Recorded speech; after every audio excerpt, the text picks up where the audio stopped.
3 minutes to the start.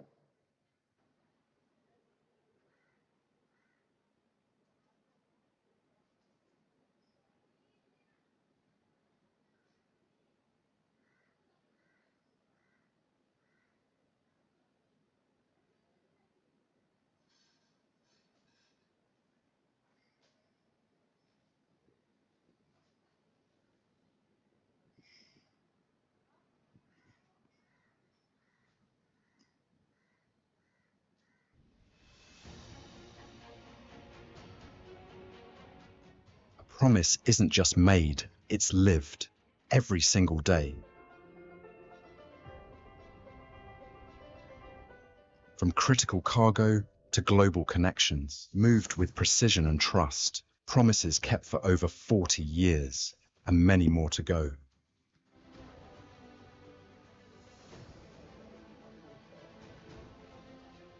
A classroom, a career, a new chapter.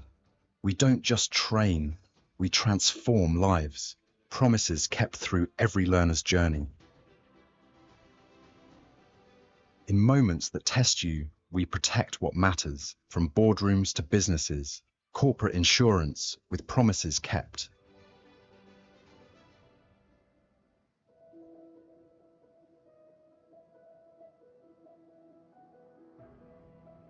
From first hellos to final goodbye, every moment wrapped in warmth, every detail remembered. Promises kept with heart. In every experience, across industries, across generations, one value connects it all. Promises kept.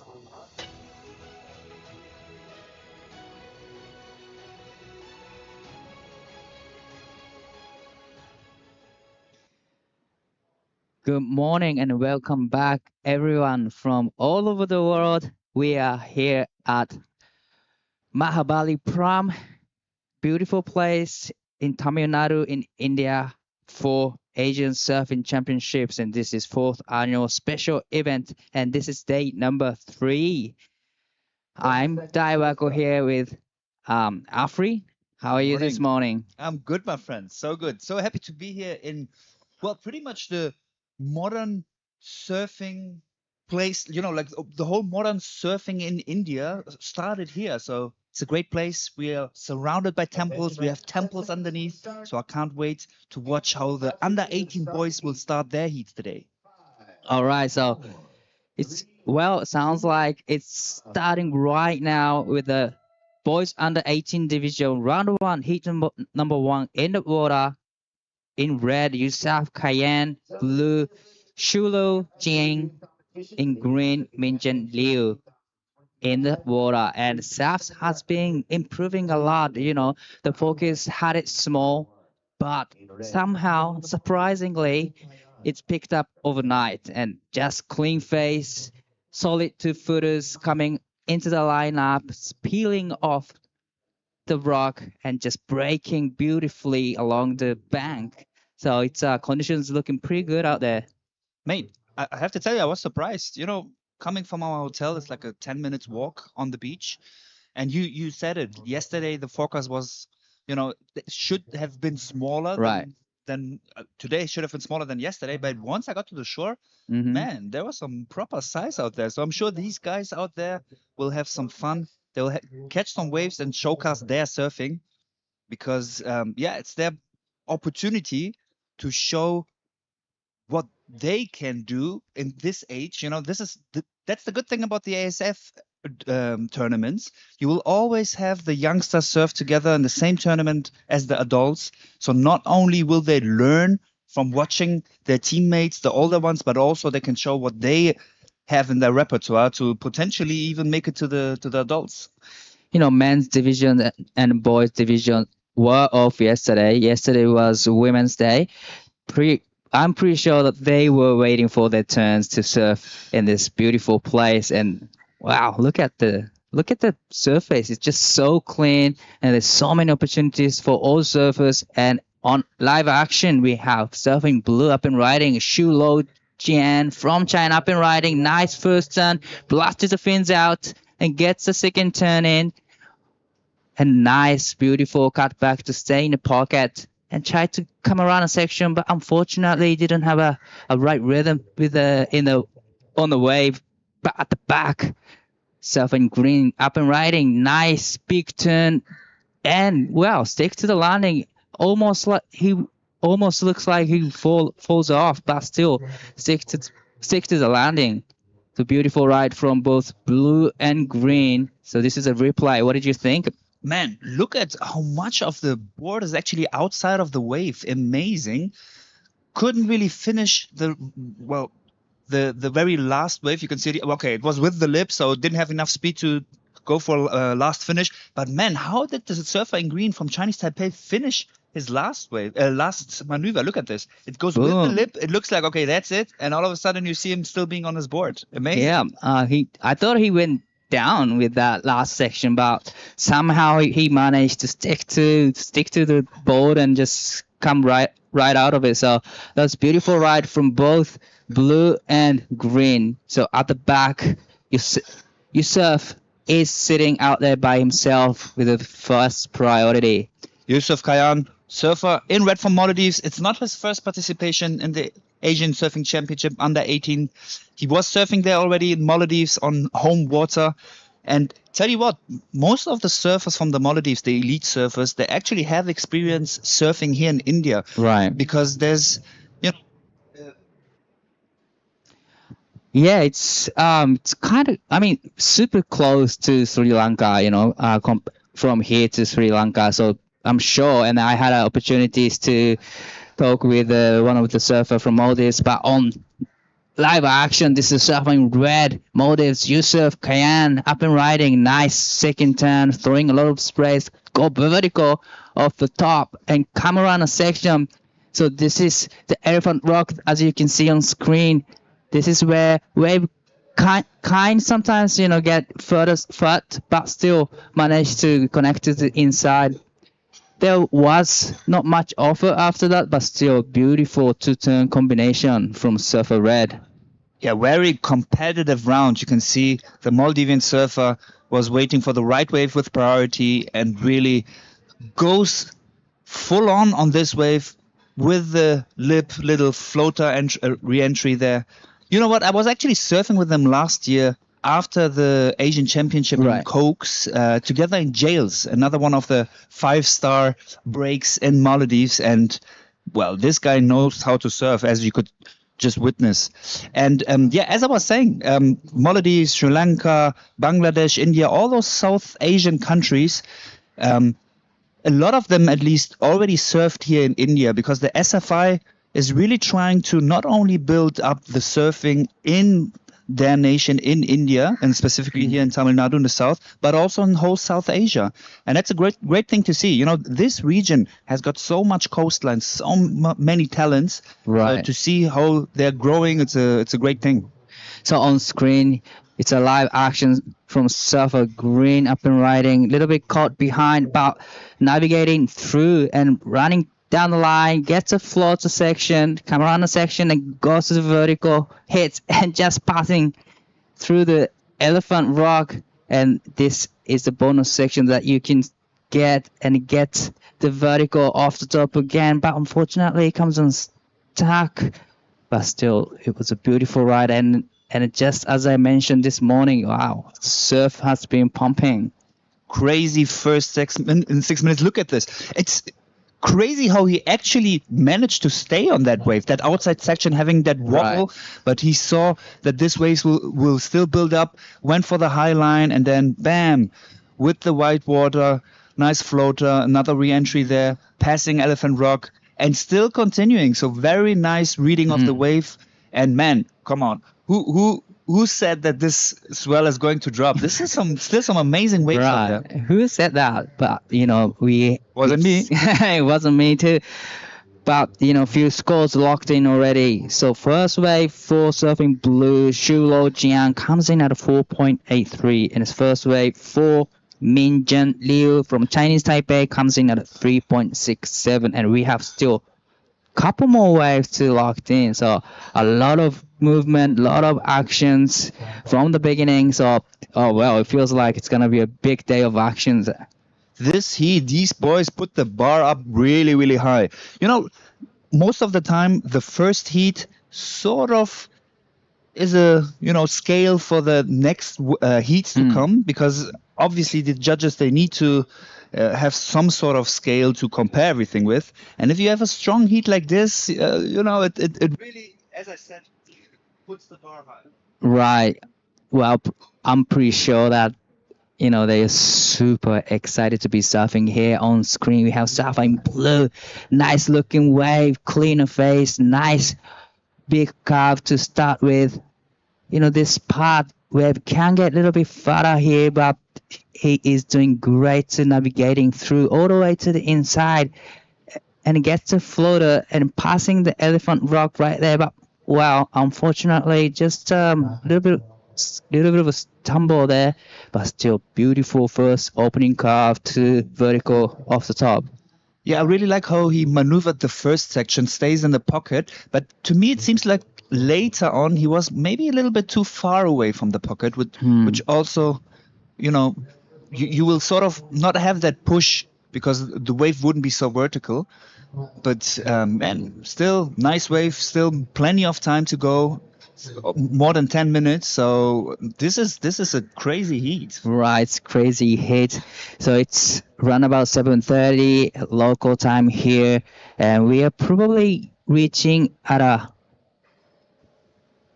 high tide right now. So there's not much current going on out there, so it's pretty much super easy to just paddle back out. But sometimes when the tide drops, you kind of want to come in and just run around the beach and go out, but it's not happening yet.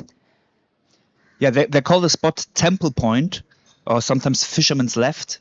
And the reason for Temple Point is, as we said, there's a UNESCO World Heritage Site right next to it. Apparently, over 1,300-year-old temple, and it's not only that temple, but there are plenty of temples underneath the water. There's a boomy far outside on a bigger swell, and apparently that boomy is caused by one of those temples far out in the water. So amazing place. And there's another interesting information I got yesterday. So apparently the current doesn't change with swell size. It can be smallish and you have that kind of a current, but even like on the biggest conditions, apparently the current is always the same. Just the tide, changes the current a little bit. So that was quite interesting for me to hear. And it's such a beautiful setup. Like you said, there's a iconic temple just right side of the screen, and just literally you're surfing on those temples, and you don't see that, but there is, like you said, 6 other temples underneath. So it's an amazing place. It's just to think about having those temples underneath you, just amazing. Yeah, for me, one of the most beautiful things in surfing is those moments where you just sit in the water, look at the surrounding, not even necessarily, having a set on the horizon, but just really appreciate that moment, that nature.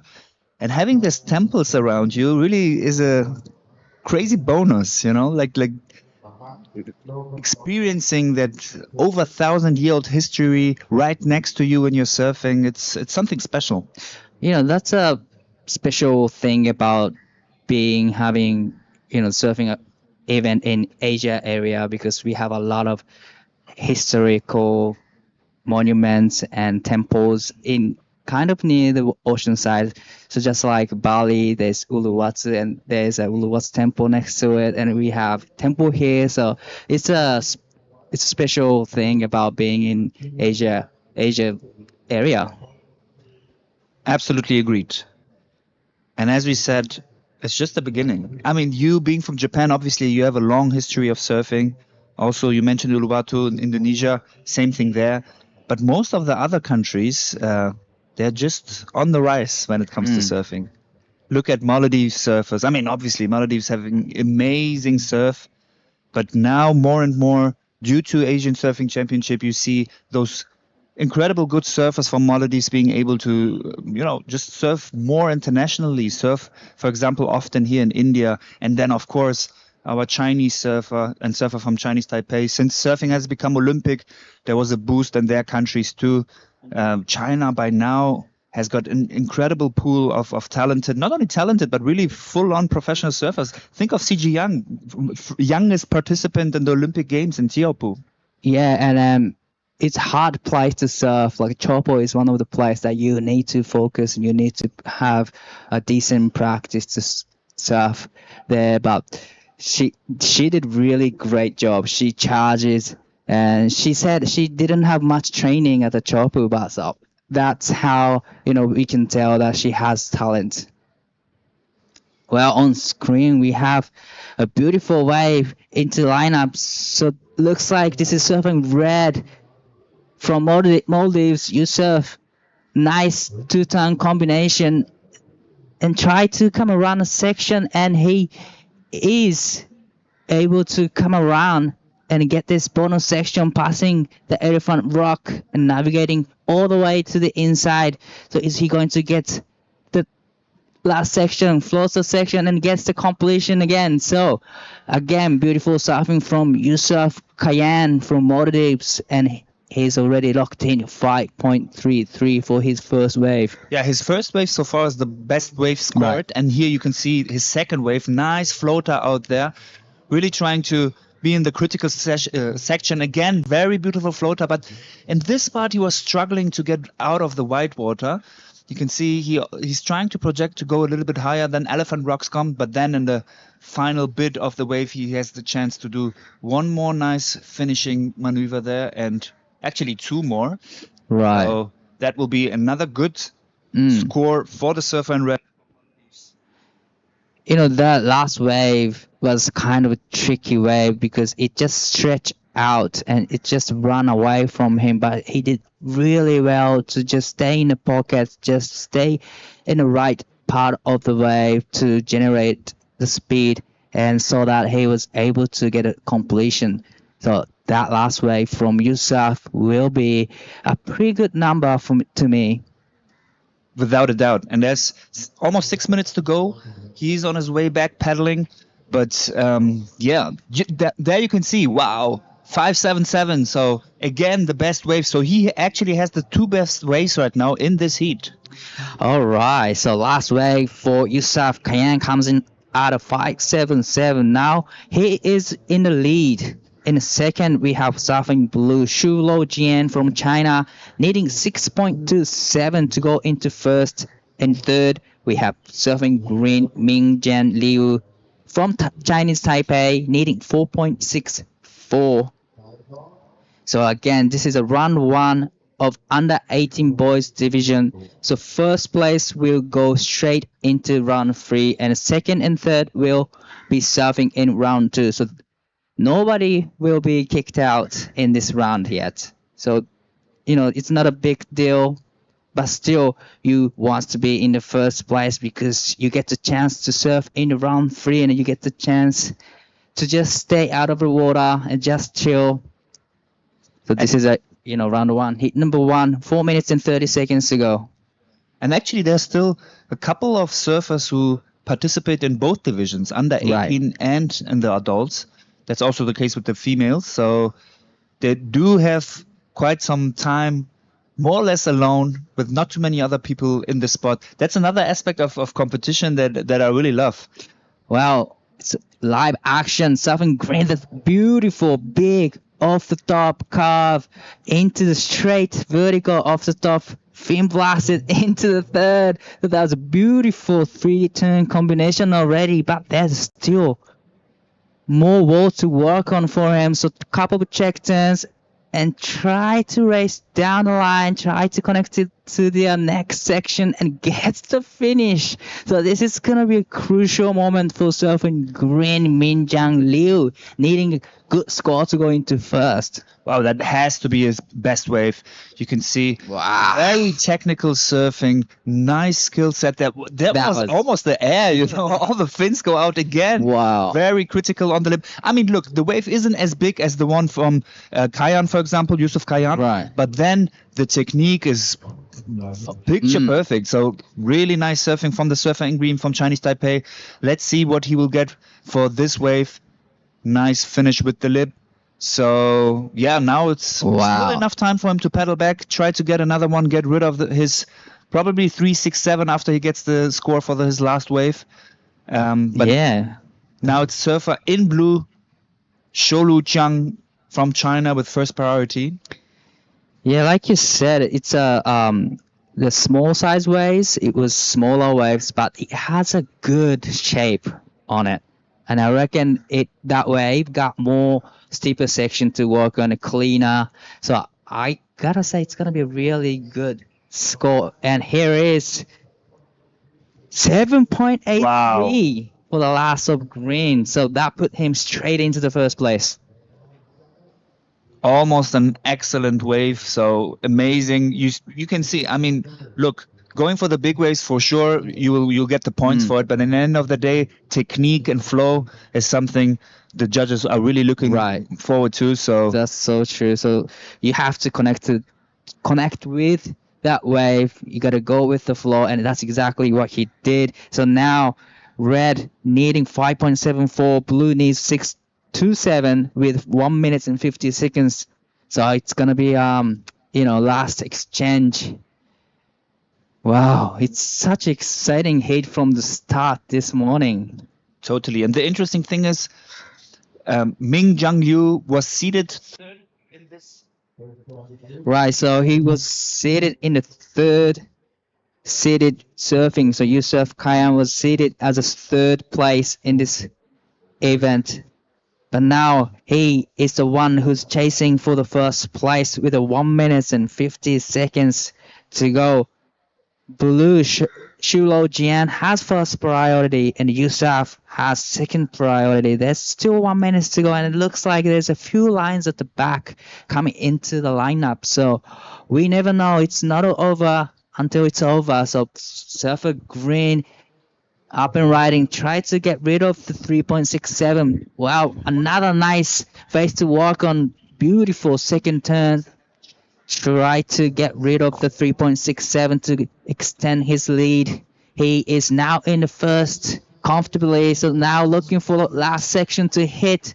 I'm not too sure what he did, but wow, it's going to be really close to 3.67. Half a minute to go. Wow. It stays super exciting. Now it's Yusuf Kayan with first priority, needing a wave that is less than what he has already. So 5.74, definitely possible with his skill set, but he has to hope for the ocean to deliver something. So it will be probably not enough time for him to have the opportunity to proceed here. Right, like unfortunate for Yusuf, the ocean didn't provide the opportunities, but looks like it's Minjun Liu will be surfing in the round 3, and Yusuf and Shulo will be surfing in round 2 again. So we'll be going to the short break and we'll be right back.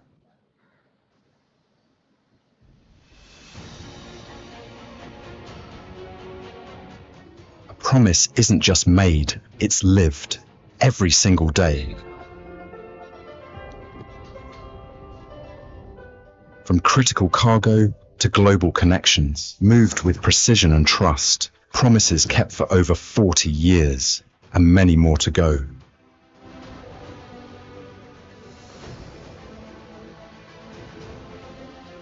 A classroom, a career, a new chapter. We don't just train, we transform lives. Promises kept through every learner's journey. In moments that test you, we protect what matters, from boardrooms to businesses, corporate insurance with promises kept.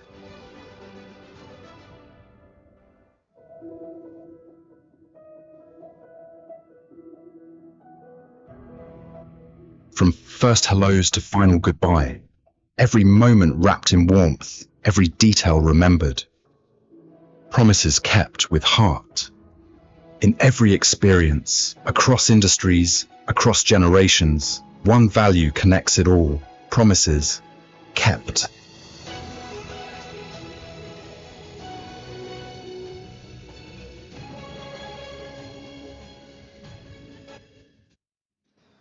Welcome back to the ASF Asian Surfing Championship 2025 here in beautiful Mahabalipuram in Tamil Nadu in South India. Next heat will be boys under 18 division. Heat number 2, Hajimok from Korea against Gwint Janke from Team Thailand, Muhammad Hayan, Team Singapore, and Lokesh, the local surfer from actually this spot. No, this is Lokesh from, I believe, Bangladesh, MPM. Actually, I think it is one of the local surfer from this very spot, you know, because due to all the work the team put in, the ASF decided that in the under 18 division, there should also be a wildcard team, the local team from Mahabalipuram. Yes, so it's actually not even the Indian team or anything of the sort. It's just literally the local surfers from the surf community here, right here. Exactly. How cool is that, huh? So cool. So for them to, well, look, they are sharing their wave, they are sharing their beautiful place with us. So I think it's more than fair to, you know, have them. Yeah, definitely super cool to have them in the event. And Lokesh here, he's the younger brother of Kishore, the surfer that we saw yesterday in the 2 days ago in the men's open. So we're expecting big things from him. They're doing a lot of training with the Groms, and they've been also running a lot of Grom patrols. With TP Jabrik as well, so I think they've done like 3-4 comps here for Grom Patrol, and it'll culminate in September or end of August in the Grom comp in Bali. So these young locals will head over to Indonesia and get a chance to get onto the stage over there. And looks like we have some action coming up. Just a little wave passing through, and the surfers just letting it pass by. Just the start of the heat, and we had such a beautiful surprise this morning with the swell coming in and ramping up a little bit. We all thought, well, the forecast told us that it would be going down, that the swells would be going down. But it's amazing, man. It's amazing. I mean, I would love to actually see more heats, but on the other hand, I wouldn't also mind go surfing. Yes, so we only have on the schedule the under 18 boys, that's 8 heats. And after that, it's free time. And I mean, yeah, there's plenty of waves out there. There's also the spot after the Elephant Rock, which is starting to work pretty nice. There's also a bus, I think, going to visit the temple. So a lot of people are going to go visit the temple. So lots of things on offer here. And we have really long window here to enjoy the place, and I think that's super nice. Also to get to know each other and really connect.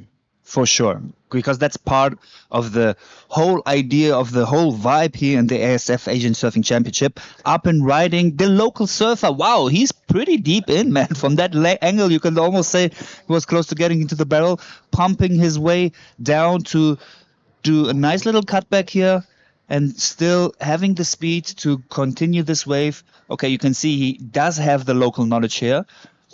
Still pumping down for the second part of the last bit of the wave.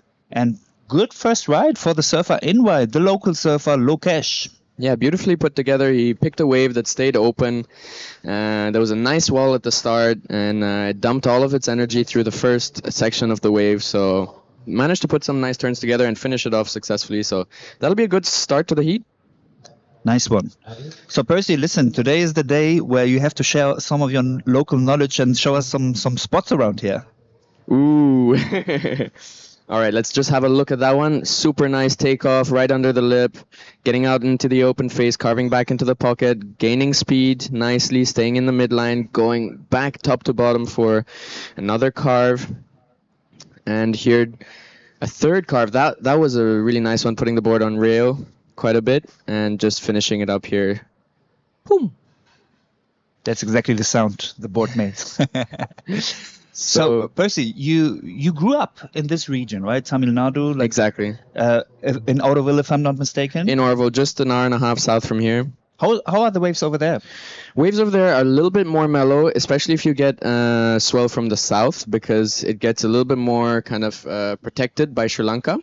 So Sri Lanka get all the swell, and and then as so pretty much that's why we come up here is you just go an hour up the coast and the swell is bigger.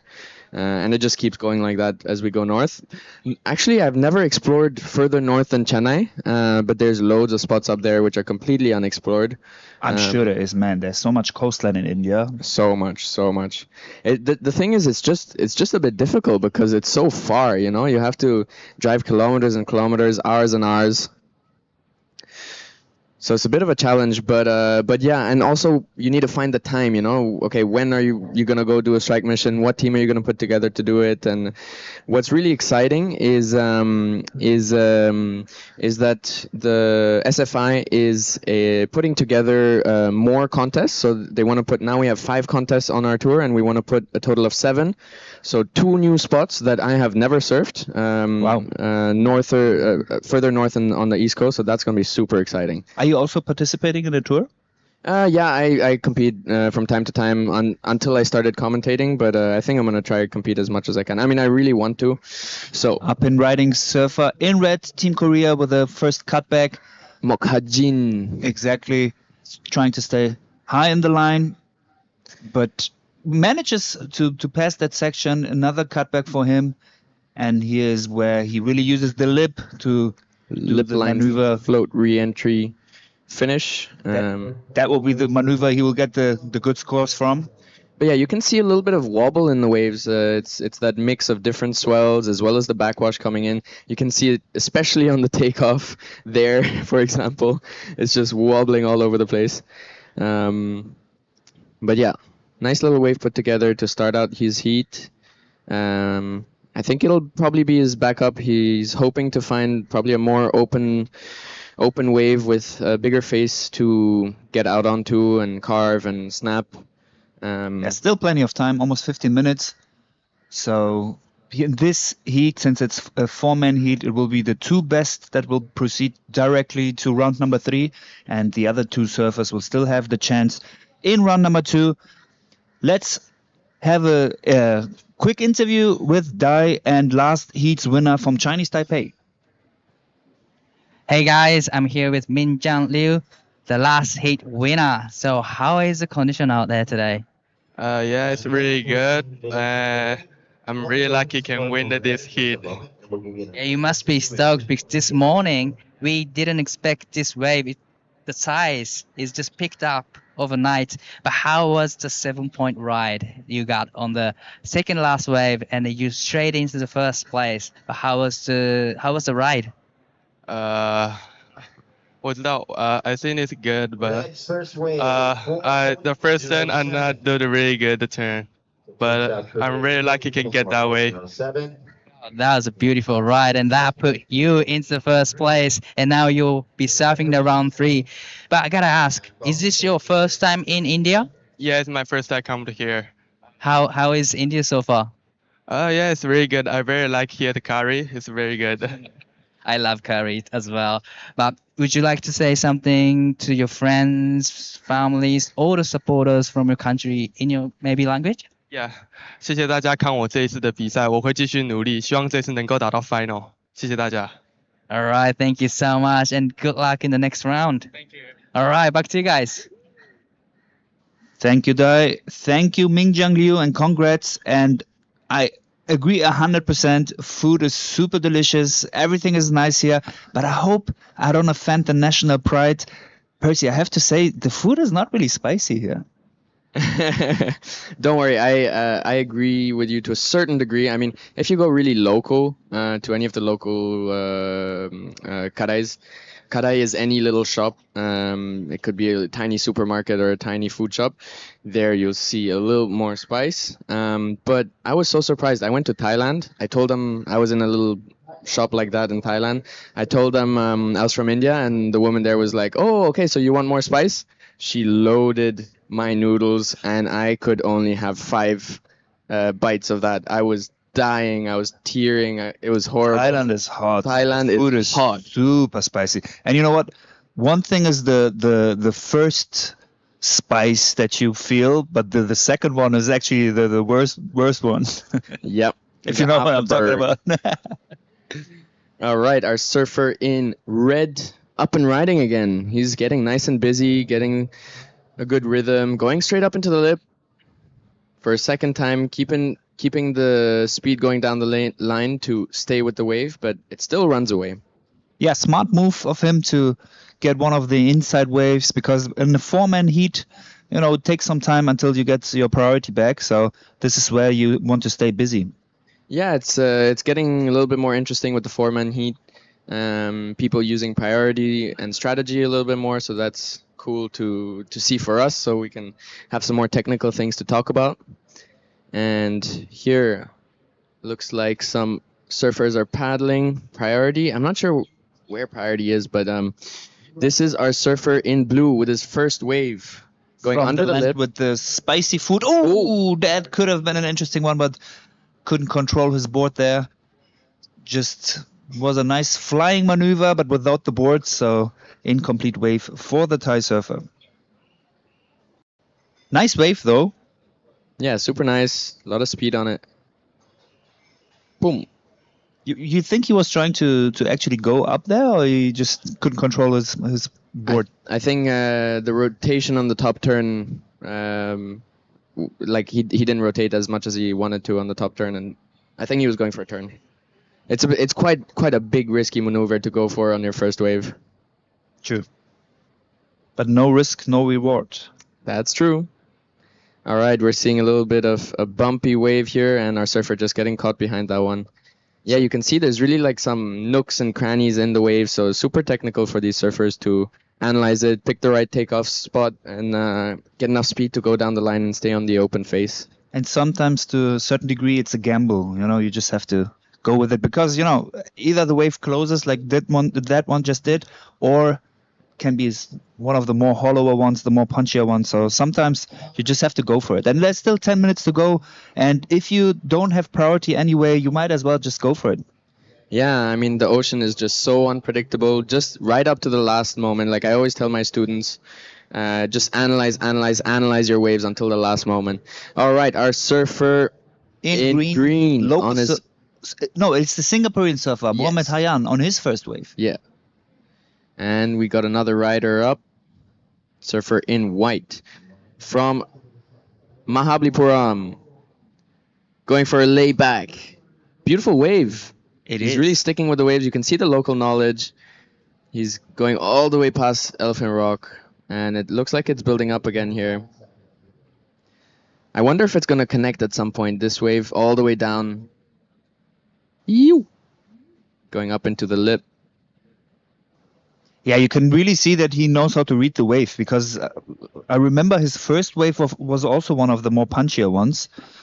So that is the advantages you have if you surf this kind of wave all your life. Yeah, for sure. And the locals, they really know their spot. They have this little spot on the groin that they jump off from, and then they go super deep behind the backwash, take off behind the backwash, past that section, and keep going. It's really fun to watch. And high line is really the key here, right? You can see it. I mean, best thing you can do is just watch how the locals are surfing the wave, because it is quite, almost flat in the more bottom part. So if you really want to keep the speed, it's all about the upper third on this wave. Yeah, for sure. That flat section at the bottom, really a speed kind of, damper. It just takes out all the speed, and it looks like a solid set wave coming in. Looks like we have a little paddle battle between red and blue, and let's see who is going to be in position, and none of them are in position. Yeah, that's what happens if you go too deep. Then those bigger sets might make you pay for it. But talking about that rock where the locals jump into the water from, man, on my first day here, I just did the paddle and I saw, okay, this is quite some rip, so why not just go with the rocks? And I saw a local just like maybe 15, 20 meters in front of me jumping from the rocks. Now, okay, easy, I'll do the same. I went up there in the rocks and I had no idea, man. If you don't know where to jump in, is gnarly. It's confusing. It's super confusing.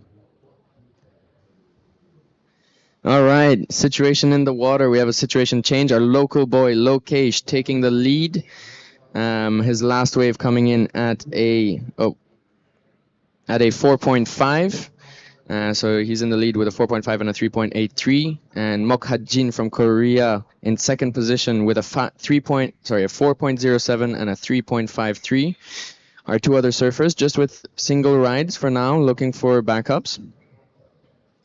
And here we have a surfer riding, our surfer in blue, Gwin Janke from Thailand, on a little bit of an insider. But the pace is staying open. The wall is staying vertical, and he's getting some face to hit, and he finishes his wave. So that'll definitely be a score. Right now he just has a 1.83, and I think that's definitely gonna better his situation. And I believe training in Thailand might actually help you a lot in this kind of conditions, because in Thailand you would get mainly wind swells. So you have to look, the less power a wave has, the smaller it is, the more technical you have to be. So if you really want to become good at, especially in your early stages of your career, the best thing you can do is surf smaller waves and waves with less power. Yeah, that's the thing about all these contests. No, we always complain about the fact that there's many contests that have like not so good conditions and so on, but it really challenges the surfers and makes them show what they can do with the little they get. Exactly. I agree 100%. I mean, look, if you want to be a champion in surfing, you have to broadcast all your skills. You know, surfing, obviously, we all love to surf perfect waves, powerful waves, whatever. But, you know, that's one part of surfing. But if you want to be the best, you have to be able to surf in any sort of the conditions. And just having a look again at this wave, yeah, interesting choice that it was a small wave, but it really stayed open and it's quite thick. So I think it has some power as well to it. Going all the way to the inside, surfing really in the pocket the whole time and finishing it successfully. I lost the count on the maneuvers on that wave. Yeah. Yeah, you really see it with these surfers on the backhand. They can get into such a rhythm and just go top to bottom, top to bottom. Bam, bam. Red and blue having a look, but they're not convinced.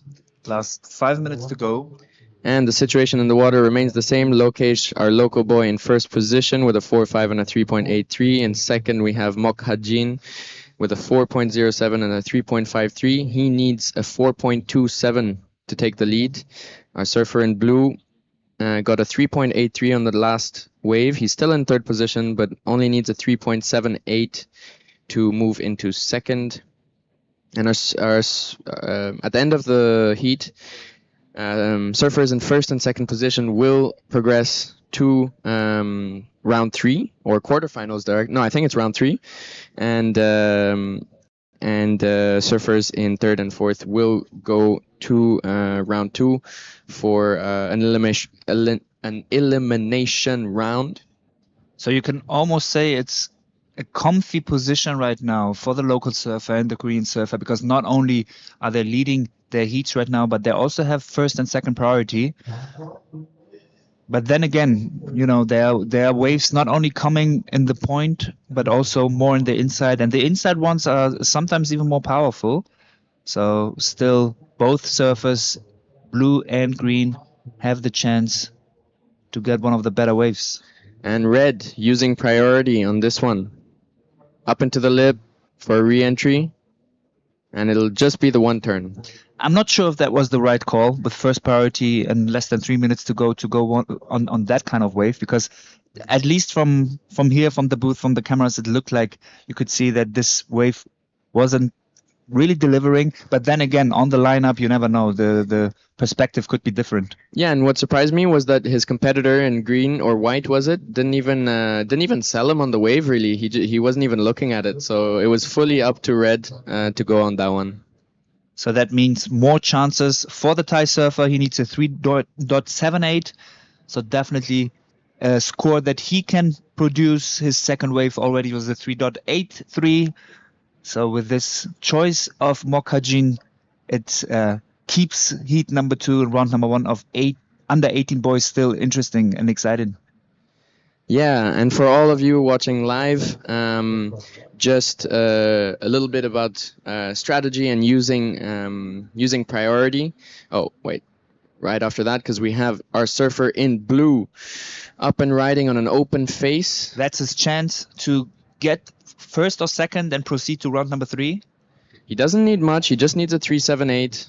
But this wave So is far. a little bit soft. Yeah, now he really has to hope for the last bit, but nope, that's not the wave he needed. Yeah, so I was talking about priority, and it's really a tool you can use in competitive surfing. I mean, competitive surfing is a game. And in games, you know, like poker, you can bluff, you can do things like that. You can have a poker face. So in surfing, what you try to do is you try to sell people on waves that are not so good so that they lose priority, you gain priority, and then when you hold it, you really hold it until there's an awesome wave. And if you're in a winning position, you will hold that priority and block people off of their waves. So there's a lot of strategy you can do with your priority, and it's interesting to see these guys slowly start to use that. Also, there's a game with positioning yourself, right? And in that game, there's a thin line, because on the one hand, you can obviously sit right next to the left or to the right, closer to the spot, whatever is necessary. But on the other hand, you're not allowed to really block your opponent. So yeah, there are a lot of layers, a lot of games in this. Surfer in blue up into the lip, vertical and down, just the one turn. Last bits of the heat. Will be interesting to see if that wave was enough. It was a one maneuver wave. I mean, he was quite, getting his board out of the lip, but then wasn't the biggest wave. Not too many maneuvers on that wave. So we are waiting for the last scores of the surfer in blue for Team Thailand. If that was enough, if that was more than a 3.78. But and his previous wave came in at a 2.3 something, I believe. So that was the kind of like soft wave, but this one's standing up much more, and as you say, getting really up into the lip, quite vertical.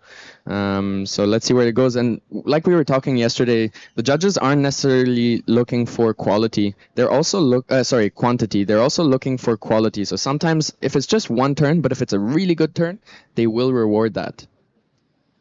So we'll wait for the judges' decision, and we'll let you know what happened in this heat after the ad break. So stay tuned. We'll have heat number 3 of the Under-18 Championship here in the Asian Surfing Championship in Mahabalipuram.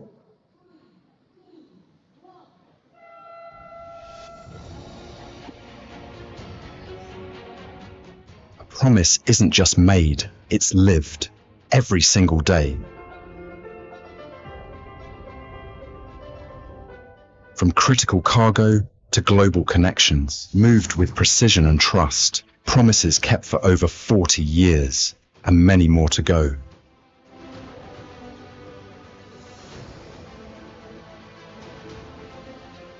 A classroom, a career, a new chapter. We don't just train, we transform lives. Promises kept through every learner's journey. In moments that test you, we protect what matters, from boardrooms to businesses, corporate insurance with promises kept.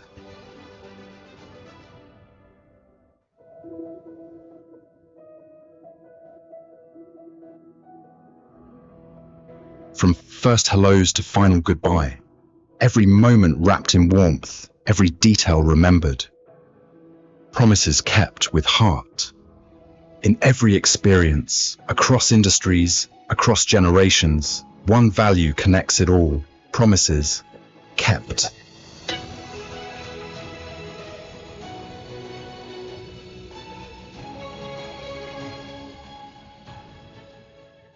All right, welcome back. We are going into action in our heat number 3 with Tayin Arun from India, from the Team India. Tin Johnson from Thailand, and Ryan Abraham Hakawati from Lebanon, Naveen Kumar from Mahabalipuram. So we just saw in the last heat a local boy, a local surfer from Mahabalipuram. So the Mahabs boys have gotten some wildcard entries into the contest, and in the last heat, our local boy took the win. And this is our Team India boy. just finding an open wave that looks like it is standing up on the last section for 2 nice maneuvers.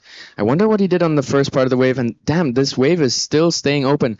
So I think it's slowly starting to connect between right after Elephant Rock. There's actually another spot over there, and when it gets good, it connects all the way from the first spot down past Elephant Rock and all the way down for another 200 meters. So with the swell going up, maybe we're going to start seeing some of that action together. I am in the booth right now. My name is Percival Fayon, and I'm here with Leandro. And welcome to the booth, Leandro. How's it been? Thank you very much. Let's take a little quick action on the replay. So what we had during that break, wow, nice. 2 turns off the top. Unfortunately, gets stuck on that second one. This is our local shredder. Wow, waves are a little bit bigger today. Nice. Oh, gets a little stuck, but manages to bring it around to the whitewash. See if you can get. Yeah, see if he can get onto the open face over there. And that was the first part of the wave, of which we saw the second part. So yeah, it's looking pretty nice. The swell has come in. Yeah, it's definitely, there's a little more waves. You can tell there's a little bit more energy in the water. Here we have green. So green, Ryan Hakawati from Lebanon. Pretty nice backhand attack over there with just 2 maneuvers, but going straight up vert. So that's going to be a good starting score. And he already has a score, actually. And so Ryan Hakawati currently in first position, waiting for a second score. And just 16 minutes on the clock. What a surprise to have some swell coming in. Completely unpredicted based on the surf forecast. And I was actually talking to Ben, our beach commentator, this morning, and he says it's the same for all contests. Like all these surf forecasts, they can try their best to predict based on winds and maps and things like that. But like there's so much detail that goes into what makes an actual wave, what makes the actual waves show up, and how they're going to be, the bathymetry, for example, and how the bottom contour of the ocean works. And here's a little recap. Take it away, Leandro. All right, nice looking wave. You know, a big one of the sets. This is that one we were looking at. He got a little stuck on that cutback. Brings it back to the whitewash. Just another little turn. Stays close to that whitewash. He knows where that's the energy of the wave. That's where you're going to get the speed. This is when we know, it's just sticking close to the whitewash. We know it's going to stand up after Elephant Rock. This is where he did the best part. Boom. He got a little off the top hit right there. Nice second banger. Completes. Goes on to the third one. Let's see if he can make another one in here. What a long wave. That is a long wave. It's a long paddle back. Nice little cut back. And to finish, just a little banger off the top. Now he's going to do the run around, get back in position. Sure. This is Green's first wave, I think. Or no, that's his second wave. Just a 2 hit on a smaller wave. Isn't going to really do a big score, but it is going to back up his first wave. And his first wave was a 2.50. His second wave, a 3.17. That's for Green. That's why he's in first place. A rider from India. Has a 5.00. What a great way to start your heat this morning. And the waves have come up. It is a little bit bigger. There's a little bit more energy. We saw that in Indonesia. They have the Penang Penang Cup running today. Yesterday they were doing the warm-up session, so we know we're getting some of that swell, some of that period over here. Waves are definitely fun. It looks so fun out there. I think since I've been here, it's the biggest I've seen it. Yeah. Just a couple of days before the contest, it was we had a little pulse, and it was really, really nice. I think it was on Friday before the contest. But now hopefully getting some swell coming in that will give us a big wall.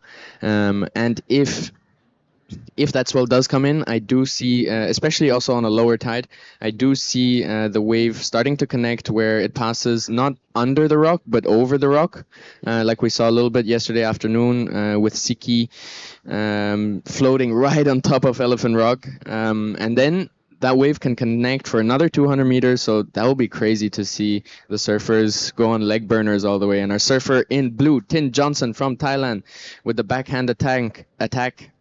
Just 2 maneuvers, and now our surfer in green, our surfer in white, Naveen Kumar, local boy with his first wave. Nice wraparound cutback into the lip, down for the re-entry, and he let that one go by. Yeah, just a couple. I think those guys were just trying to get on their feet, first couple of waves. They hadn't had a ride yet. This is a replay of the first wave for Blue. Nice snap. It looked like it was going to get really good in the inside, but it kind of just ran out on him. So it was only a 2-hit banger. This is White. This is a local kid. He was definitely waiting for a good wave to start off his campaign. Nice cutback. Has a lot of energy in his surfing. You can tell he knows the wave.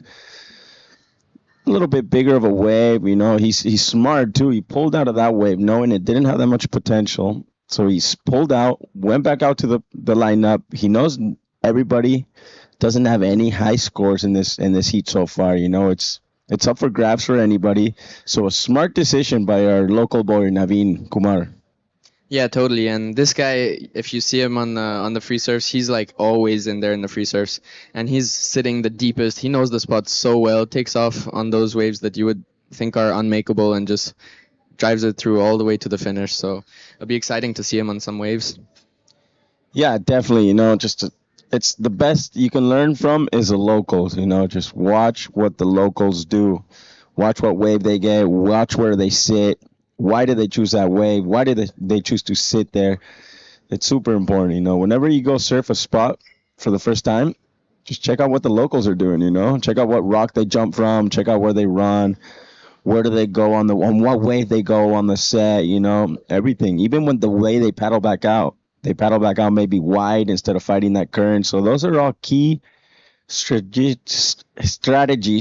points for you and for the people that don't know this wave to learn. Yeah, and I think when it comes to surfing new spots, like doing that and kind of like just sitting at the end of the line for a little bit and watching can be so valuable, not only to understand what the locals are doing, but also to show some respect to the locals in the water. And I did that actually in Portugal. I was all alone just with like 10, 15 locals at like a slabby left-hander in Ericeira, and I just watched for a little bit and then slowly paddled into position, and eventually they just started giving me waves and telling me where to position myself and stuff. And our surfer in green from Lebanon with the backhand attack, beautiful looking wave and really mellow first turn, but now he starts to put it on for the second turn. A lot of spray going out the back. The wave is such a beautiful has such a beautiful shape and kind of bowl to it.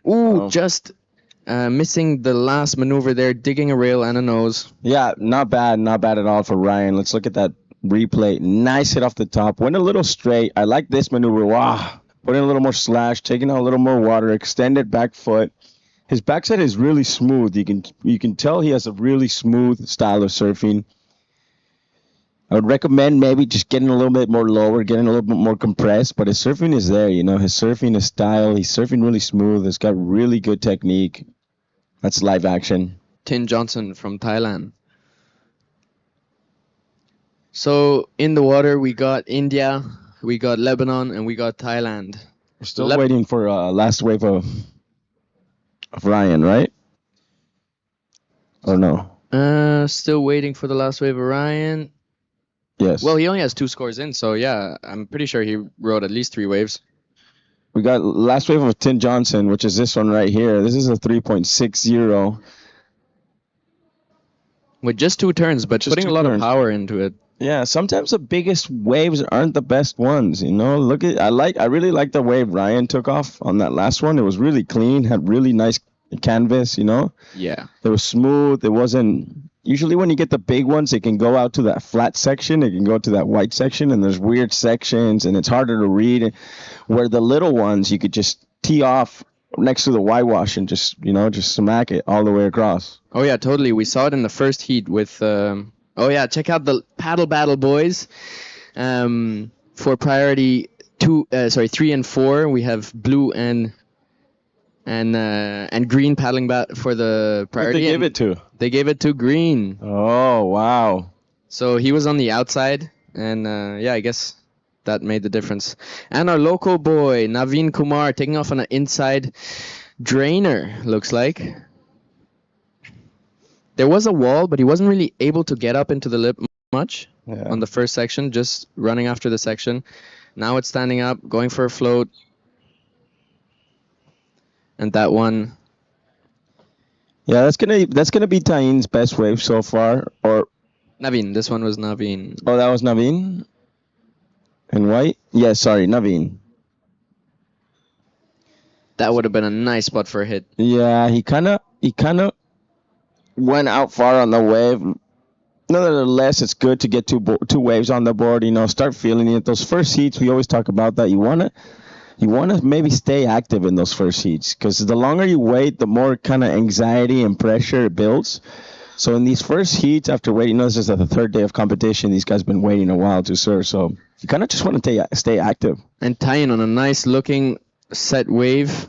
It looks like it's slowing down and opening up for him. Straight up into the lip. Beautiful first turn. And just negotiating with some of his contestants there. Looking for the second section to stand up, and it doesn't. Yeah, right under Elephant Rock right there.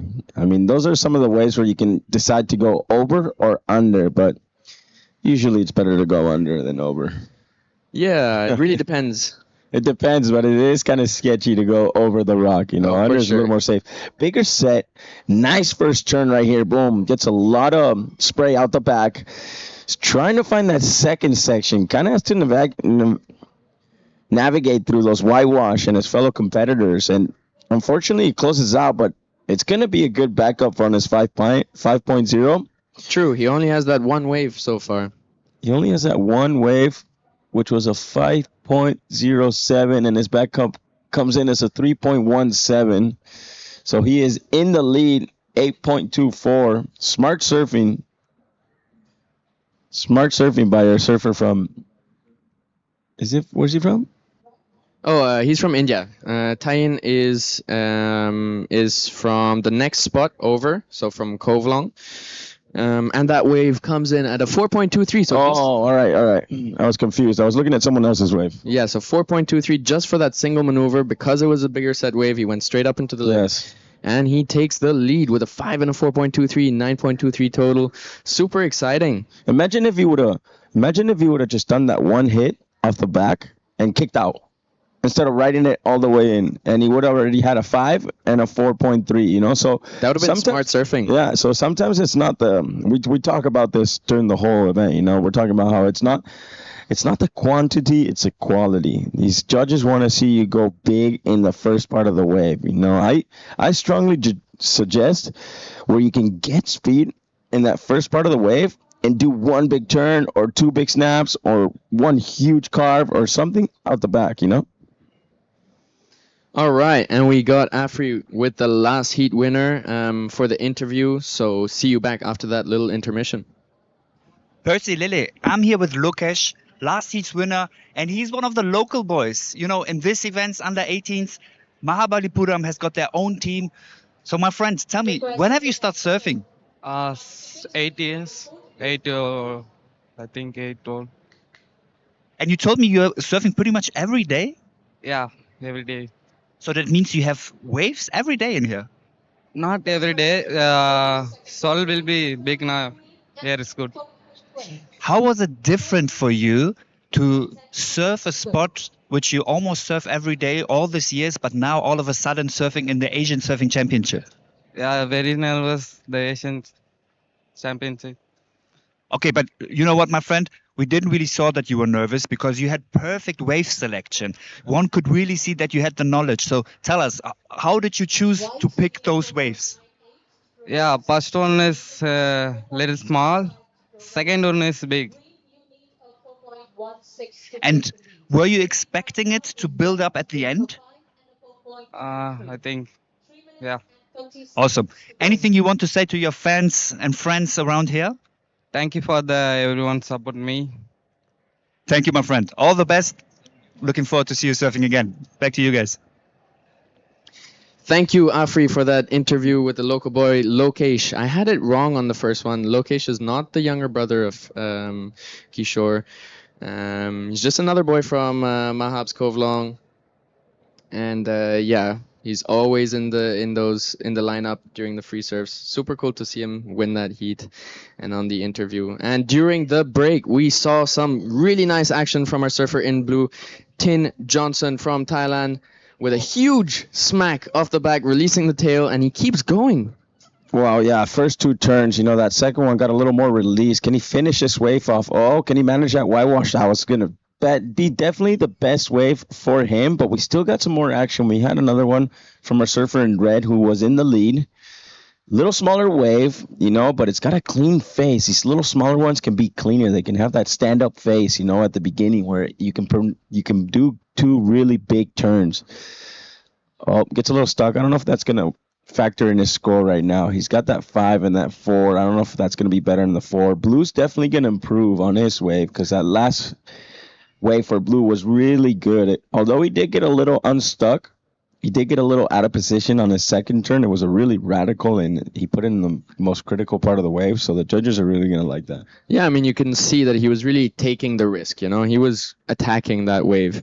And maybe he was listening to you somehow because he really took advantage of that first section of the wave and went hard on it. Yeah, I mean, that's where the points are going to be, I mean, if you can get two really good turns out the back, I strongly suggest to get a little speed before you start getting before you start maneuvering, because that's what it's all about. It's about getting that speed and being able to show those strong maneuvers, and that's what we're talking about. That's where the scores are at. And Naveen off the bottom, gaining some speed now, and looking to hit. Whoa. Ooh, beautiful carve in the pocket. A second one back into the power zone and hits the foam there a little bit. Let's see if he can catch up with the wave. I think it's running away from him. But yeah, the last score for our surfer in blue, Tin Johnson, a 6-point ride. He now takes the lead. Okay. Our surfer in red, Tain Arun, now needs a 4.61. Here's a replay of our local surfer from here. We're talking about getting that speed. Nice carve right there in the pocket. I really like that maneuver. Really low compressed surfer. That's a local kid we want to see, the one that knows how to get the speed, knows where to play some maneuvers. Great surfing. We're starting to see her. Maybe he's a little nervous, a little anxious to get out there in the water, but it's all right. You got another chance. You got another shot. This is only the first round. Nobody loses in this round. You go to the second round, we call it. We're not going to call it the elimination round or the repechage. We're going to call it the second round. The second round. So we go to the second round. You're still in the event. You still got another chance. You already got your first heat out of the way. So it's super important, And we are seeing some priority action here. Ryan Hakawati from Lebanon in green, using his priority to block that surfer and take the wave. But was it really worth it? I mean, it was his last chance. I don't think it was bad what Ryan did, He had priority. He needed a little score to go to second place. Great job by Tain Arun. Probably did the best surfing in that heat. And Tin Johnson really capitalized on that last wave. And we're going to go for a short break before the next heat. See you soon.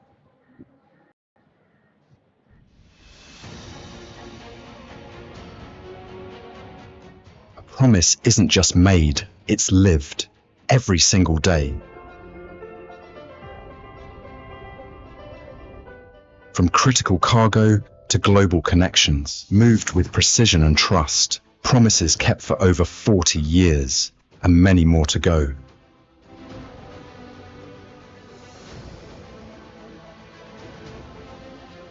A classroom, a career, a new chapter. We don't just train, we transform lives. Promises kept through every learner's journey. In moments that test you, we protect what matters, from boardrooms to businesses, corporate insurance with promises kept.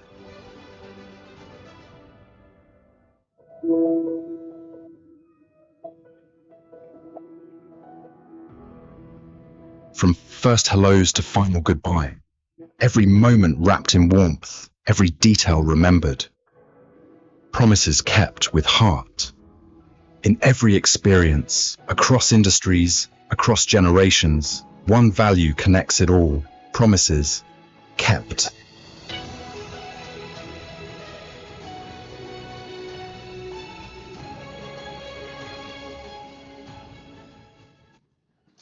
All right, ladies and gentlemen, we are back here. Third day of the fourth Asian Surfing Championship. This is heat number 4. Boys under 18 division. Red up and riding.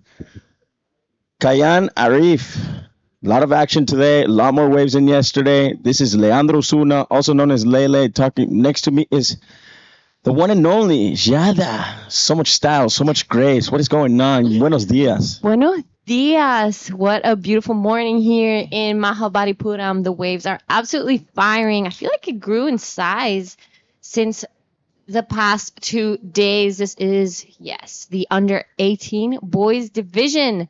So, Lele, I missed a little bit of the action this morning. I was having a coffee at my new favorite Cafe Joe's. Wow. So tell me, what was happening? A lot of action. A lot of action. The boys are taking it to the water. There's been a lot of waves, a lot of great surfing. A couple of the local boys representing, showing their knowledge. It's good. It's fun. It's grown. There's a little bit more energy in the ocean. The boys are catching. We've seen a lot of runarounds already. A lot of waves past Elephant Rock, under, over, and beyond it. So it's been good. Yeah, I've been missing, but how was Cafe Joe's? It's incredible. It's honestly my new favorite cafe. I have an incredible coffee every morning. This right now on your screen is Lai Hao Zhang. Oh, Just a bit of an up and out in and there out. for our man in blue. It's a little bit hard to see with the reflection, but there we already have a ride from red, a 217. So not an incredible start, but still plenty of time left for all these surfers. So we are excited here. We're going to be doing the under 18 division all morning, but I don't think we have a call just yet for the rest of the day. That is right. That is right. That is our official schedule for now for day number 3, Asian Surfing Championships. The waves are cooking. Been seeing a lot of action. Been seeing that usually these are some of them are 3-man heats, but some of them are 4-man heats. So the first surfer and the second surfer advance to the third round. Third and fourth go to the second round. Nobody loses. This is kind of just like a warm-up session. But we've been seeing this morning that usually you have 1 or 2 surfers connected with the ocean and on the best waves and on the best sets. And the other 2 kind of struggle to get in tune with Mother Nature. But there is opportunities. The waves have picked up. It's super fun out there. Yeah, you're right. It's on the way here, I walk from our hotel to the contest venue every morning. I got completely soaked by a wave. So I was like, you know what? I think that's an indication that the swell definitely rose. So it's an exciting morning here. And I think talking to a few people around the contest site, it might actually get bigger Saturday, Sunday. Oh, wow. Here we have live action. Our surfer in blue, just getting to work. Nice open turn. Wraps it around. Nice off the top. Oh, he gets stuck again. Like Hao Shang from China, just putting it all on the line, really, on those first 2 waves. Just going hard on those. A little too hard, I would say, on those top turns, But it's good. It's a smart way to get your jitters out, get those butterflies out, get the nervous first heat out. Here we have some live action too. This is our surfer in green from Chinese Taipei. Bigger guy, a lot more power, nice looking wave. Let's see if he can, he smacks that right where it needs to be placed. Make it around the section. Another, really solid 2 hits at the most critical part of the wave. Maybe you can get a little bonus section in this inside, this double up. Wow, that was a better turn. Wraps it wall. Really good surfing from our surfer from China. This from Chinese Taipei. Insane of a wave. That's definitely going to go in probably the excellent score. He did 3 really solid turns at the end of the wave. And the first 2 turns he did were insane, huh? Take it away, Jana. Yeah, wow. I actually love this wave from our man in green from Chinese Taipei, if I'm not wrong. Yes. Beautiful surfing. He didn't waste too much time in between his turns. He got around this fatter section, did a bit of a carve here.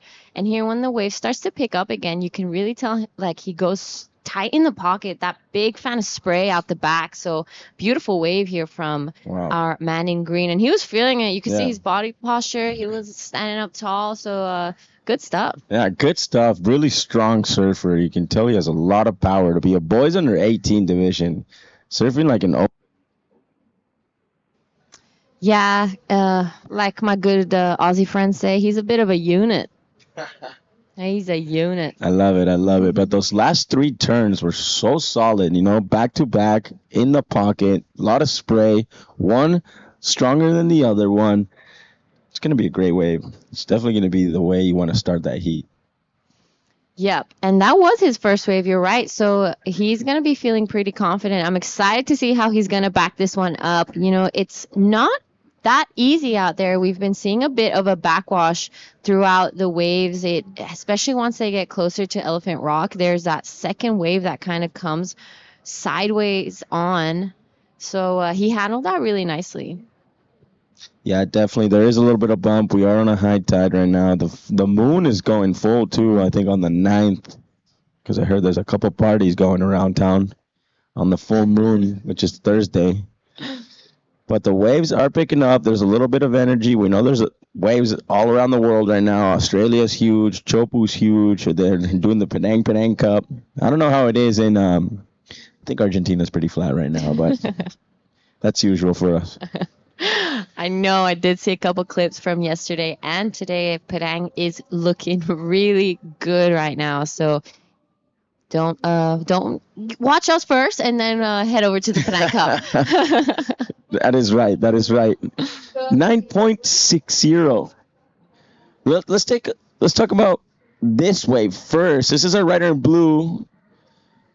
Like how from China, staying active. I love that top turn he does. Really compressed surfer. Goes around Elephant Rock. Does a hit out the back behind it. Nice. This wave stands up really well. Can he get a third one? Wow, ladies and gentlemen, we're talking about the waves, and all of a sudden we are seeing the sets. We're calling to it. I think this morning when the waves splashed each other, it wasn't was I telling you to get in the water, girl? You need to go surfing. That's what I was telling you. I was trying to bring you in. But what a great wave. We are going to go to a quick interview down with Percy and our heat winner, and then we'll be right back with more action. All right, cheers, guys. Some crazy action in the water. So it looks like some really nice sets that are going and connecting around the Elephant Rock. I'm here with Tin Johnson, who took the win on the last heat, and you pulled some last-minute magic. Tell me what was going on in your mind. You were sitting on a 3.6, and then you got a 6 in the last, 3-4 minutes. How did that heat go for you? So my plan was, do I hold it? Oh, no, okay. My plan was to wait for the sets, but the first couple came and the other guys took it, so I was a bit shaky because the time was running out, but really happy I got that 6 at the end. Yeah, super cool and nice to build that confidence that even if it's tough in the heat and you don't really get the waves you want, you can still find a wave and really perform on it when it comes through.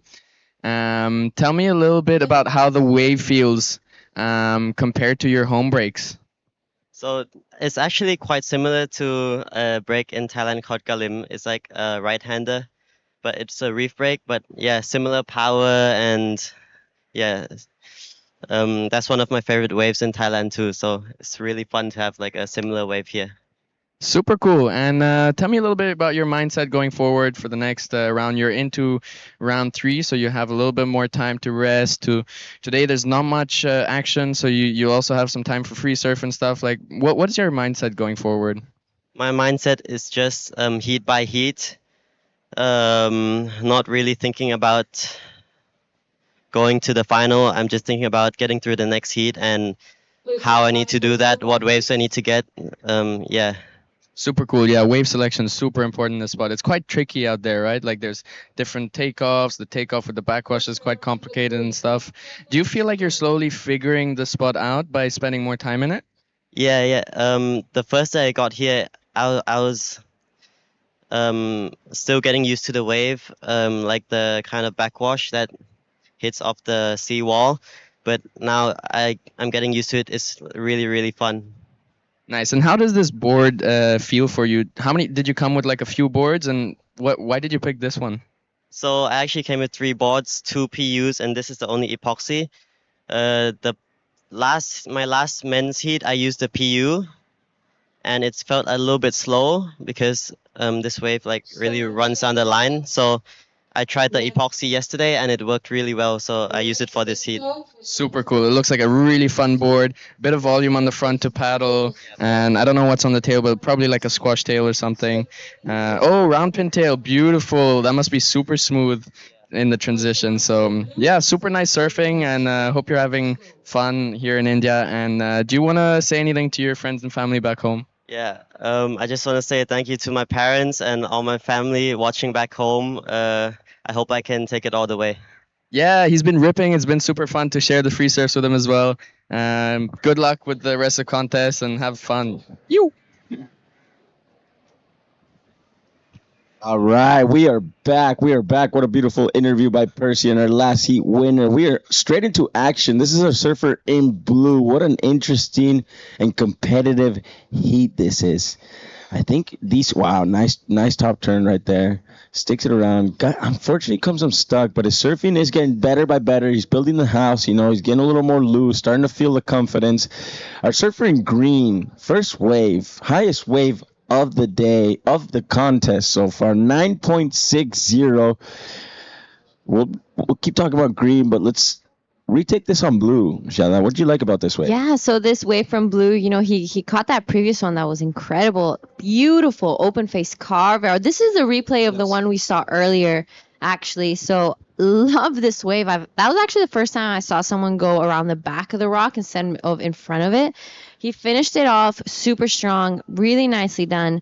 This is a replay from our surfer in red. So good first turn there. Gets back to the power source of the wave. Gets around this, quick section here. Gets around Elephant Rock as well, and unfortunately kind of just misses it. But this right now is the man of the hour. 917 for his first wave. Gets around this fast section. Super tight in the pocket there. Gets around the second section again. So just really pumping the board, keeping the board alive. Otherwise, it's easy to just get left behind there. And takes this one all the way down to the inside. Beautifully done here from our man in green. Yeah, Chiachi Yu just showing his surfing skills. That first wave, 9.6. Highest wave of the day, of the contest so far. His backup is a 5.67. That's a wave we just saw. It's a little harder of a wave to surf. You could see there was a little, just fatter sections. It wasn't as smooth. It wasn't as steep as his first wave where he did those 5 cracks and each better than the other, just throwing a little more spray, getting a little more vertical. But definitely a excellent way to start your heat. There's still 6 minutes, 20 seconds remaining. He's got a 15.27 combination so far. Probably one of the highest combinations of the event. And yes, the highest wave of the event so far. Chiachu showing it how it's done, Our surfer in blue, too, having a great heat. Although it's hard to go to first, he is in second place. He's got that 6.83. That was that one wave we saw him hit the wave behind Elephant Rock, bigger set. Surfed it really smoothly, and his backup is only a 4.33. We know he can better that score. He's still got 6 minutes left, and our surfer in red hasn't really found himself yet. He's only got 2 low scores of a 2.17, 2.00. Yeah, let's check out that replay of that 9.60, please. That was the best wave of the event so far. Yep, so this is the highest score of the event. Look at that. This is the replay of green. Not sure if that's the 960. But yeah, you can just see he has so much power, this surfer. He always has that low stance. Like I said, his board is always moving. He doesn't have a lot of downtime. Chiachi Yu. Yeah, Chiachi Yu. Beautiful surfing, just really compressed, strong surfer, backside attacks, really vertical. I'd love to see what size board he uses, what kind of board he's on, because it looks really smooth out there. He's really done a well job, not only in wave selection, but on the way he read the wave, the way he placed the maneuvers. Great surfing by Chiachi Yu. Maybe we can get that 9.6 replay. That was his backup. That was that 5.6 wave. But it was insane surfing anyways by Chiachi Yu. We still got Red. Red is in third place. He's got priority 1. He's looking for let's see what he's looking for. He needs an 8 point. Oh no, that's to go to first. Let me do the mathematicians a little bit. Oh, he does need an 8.99 actually. He needs an 8.99 to go to second place. And I don't know if he's got a better, he might have to go for that 8.99 or try to just change those 2 waves in this last 4 minutes. You can't do it. There is waves. There is, you can get that 1 wave with priority out the back and then maybe sit in the inside, sit next to Elephant Rock. It's possible. On that screen, that backwash there. Yeah. The tide's a little high right now, but it's probably going to get really good later when the tide just gets a little low. Yesterday, I got a little paddle in the afternoon. All right. And it was a little onshore. All right. No perfect conditions, but it was so fun. It was fun. This wave is incredible. Yeah, what took you so long? Serve. Where were you? I was eating curry.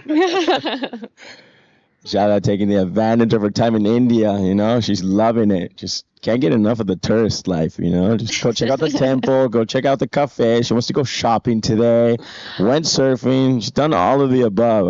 I'm like, I go to my contest, go surf, and go back to my room. I need to do a little bit more of that. I'm a lazy guy nowadays. I told you yesterday you didn't want to come.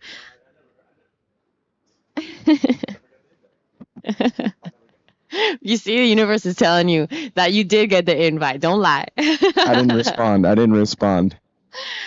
All right, guys. So we are at 2.5 minutes left in this heat, and it is our man in green, 15.27 total. He is looking pretty comfortable right now to get into that round 3. It is Lai Hao and Kayan with a little bit of work to do, but still plenty of time. I mean, 2 minutes 20. That a lot can happen.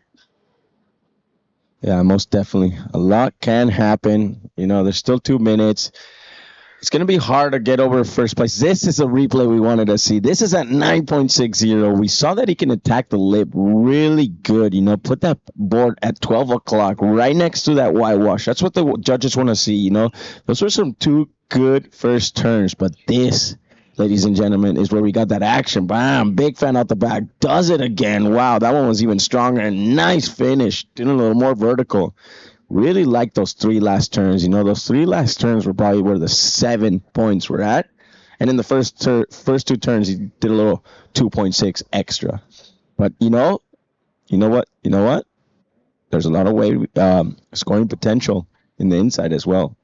They want to see. That's what the judges want to see. They want to see you link good quality turns. I feel like that's where the bullier part of this wave is, just after the Elephant Rock. In between Elephant Rock and Little Baby Elephant Rock. Did you see Little Baby Elephant Rock? I did see Little Baby Elephant Rock. Did you see it? I saw it. All right. I saw it yesterday for sure. I almost fell on top of it. Yeah. There's 2 rocks out there, but it's super safe. You can see them on the screen right there in the drone shot over to the right. But there's such big rocks that it's not dangerous at all. This is a fun wave. It's for all. Like, you can surf beginners past Elephant Rock, a little more experience out the back. Let's get into this heat. There's 1 minute left. We got red with priority. Green is out in the lead by a lot. This is Green's victory lap. He can go in on this wave. He's done already the job. 30 seconds left. Green got 2 waves. That was his 3rd wave. Yeah, 3rd wave, and he backed it up really nicely. So he did almost a perfect heat. That huge 9.6, backed it up with that 5.67. So beautifully done from our man in green. He's gonna be feeling pretty good right now and giving that extra bit of confidence. Oh, unfortunately for Red, Kayan Arif, local boy from here, couldn't really get on the right waves. Just. Oh, he's from Maldives. Sorry, I thought he was one of the local kids, but couldn't really get connected with the waves, But great surfing anyways by these 3 competitors. Red still got another chance going to the 2nd round. That was a cool heat. And thank you, Jada. And that was amazing. We're going to go to a quick commercial break, and we'll be right back with more action for Aya.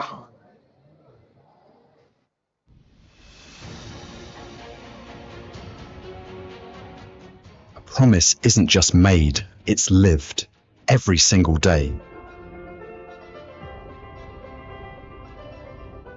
From critical cargo to global connections, moved with precision and trust, promises kept for over 40 years, and many more to go.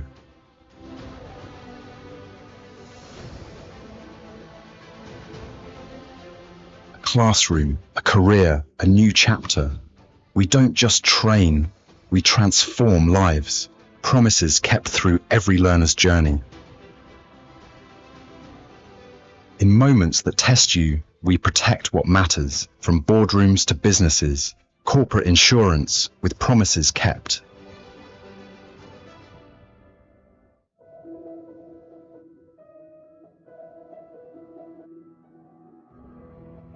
From first hellos to final goodbye, every moment wrapped in warmth, every detail remembered. Promises kept with heart. In every experience, across industries, across generations, one value connects it all. Promises kept.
Hello.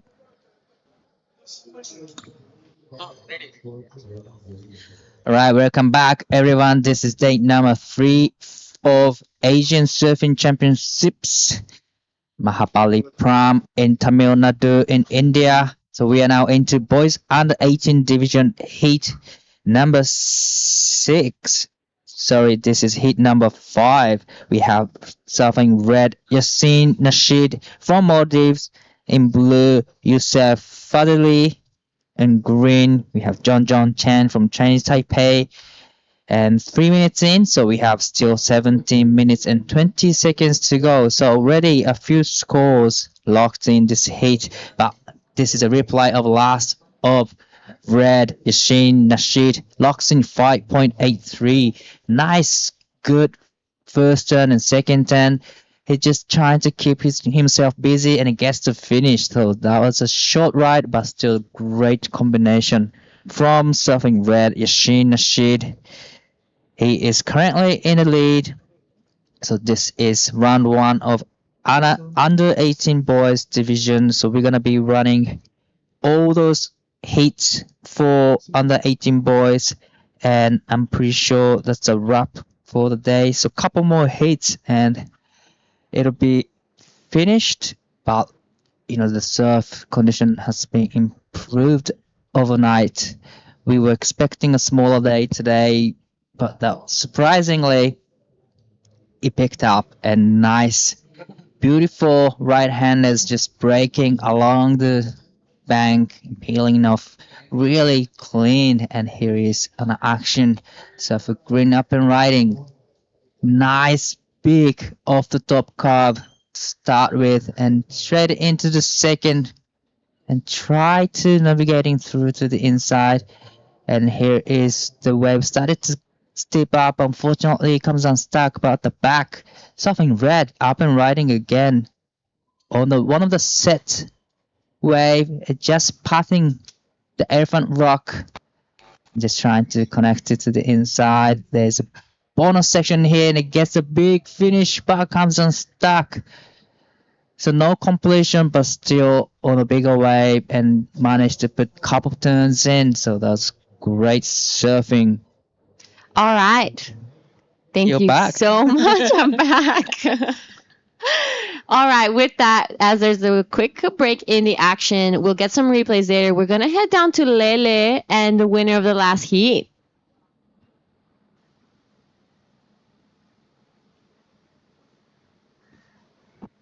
Hello? Hello? Can you hear me now? All right. We are here. We are here. Back. All right, everybody. Here, winner of the last heat, Yu Cha Ching, shredding it. Absolutely destroying the wave. Highest heat, highest wave of the event so far. How do you feel, my man? And where did you find that wave? You went to town on that thing.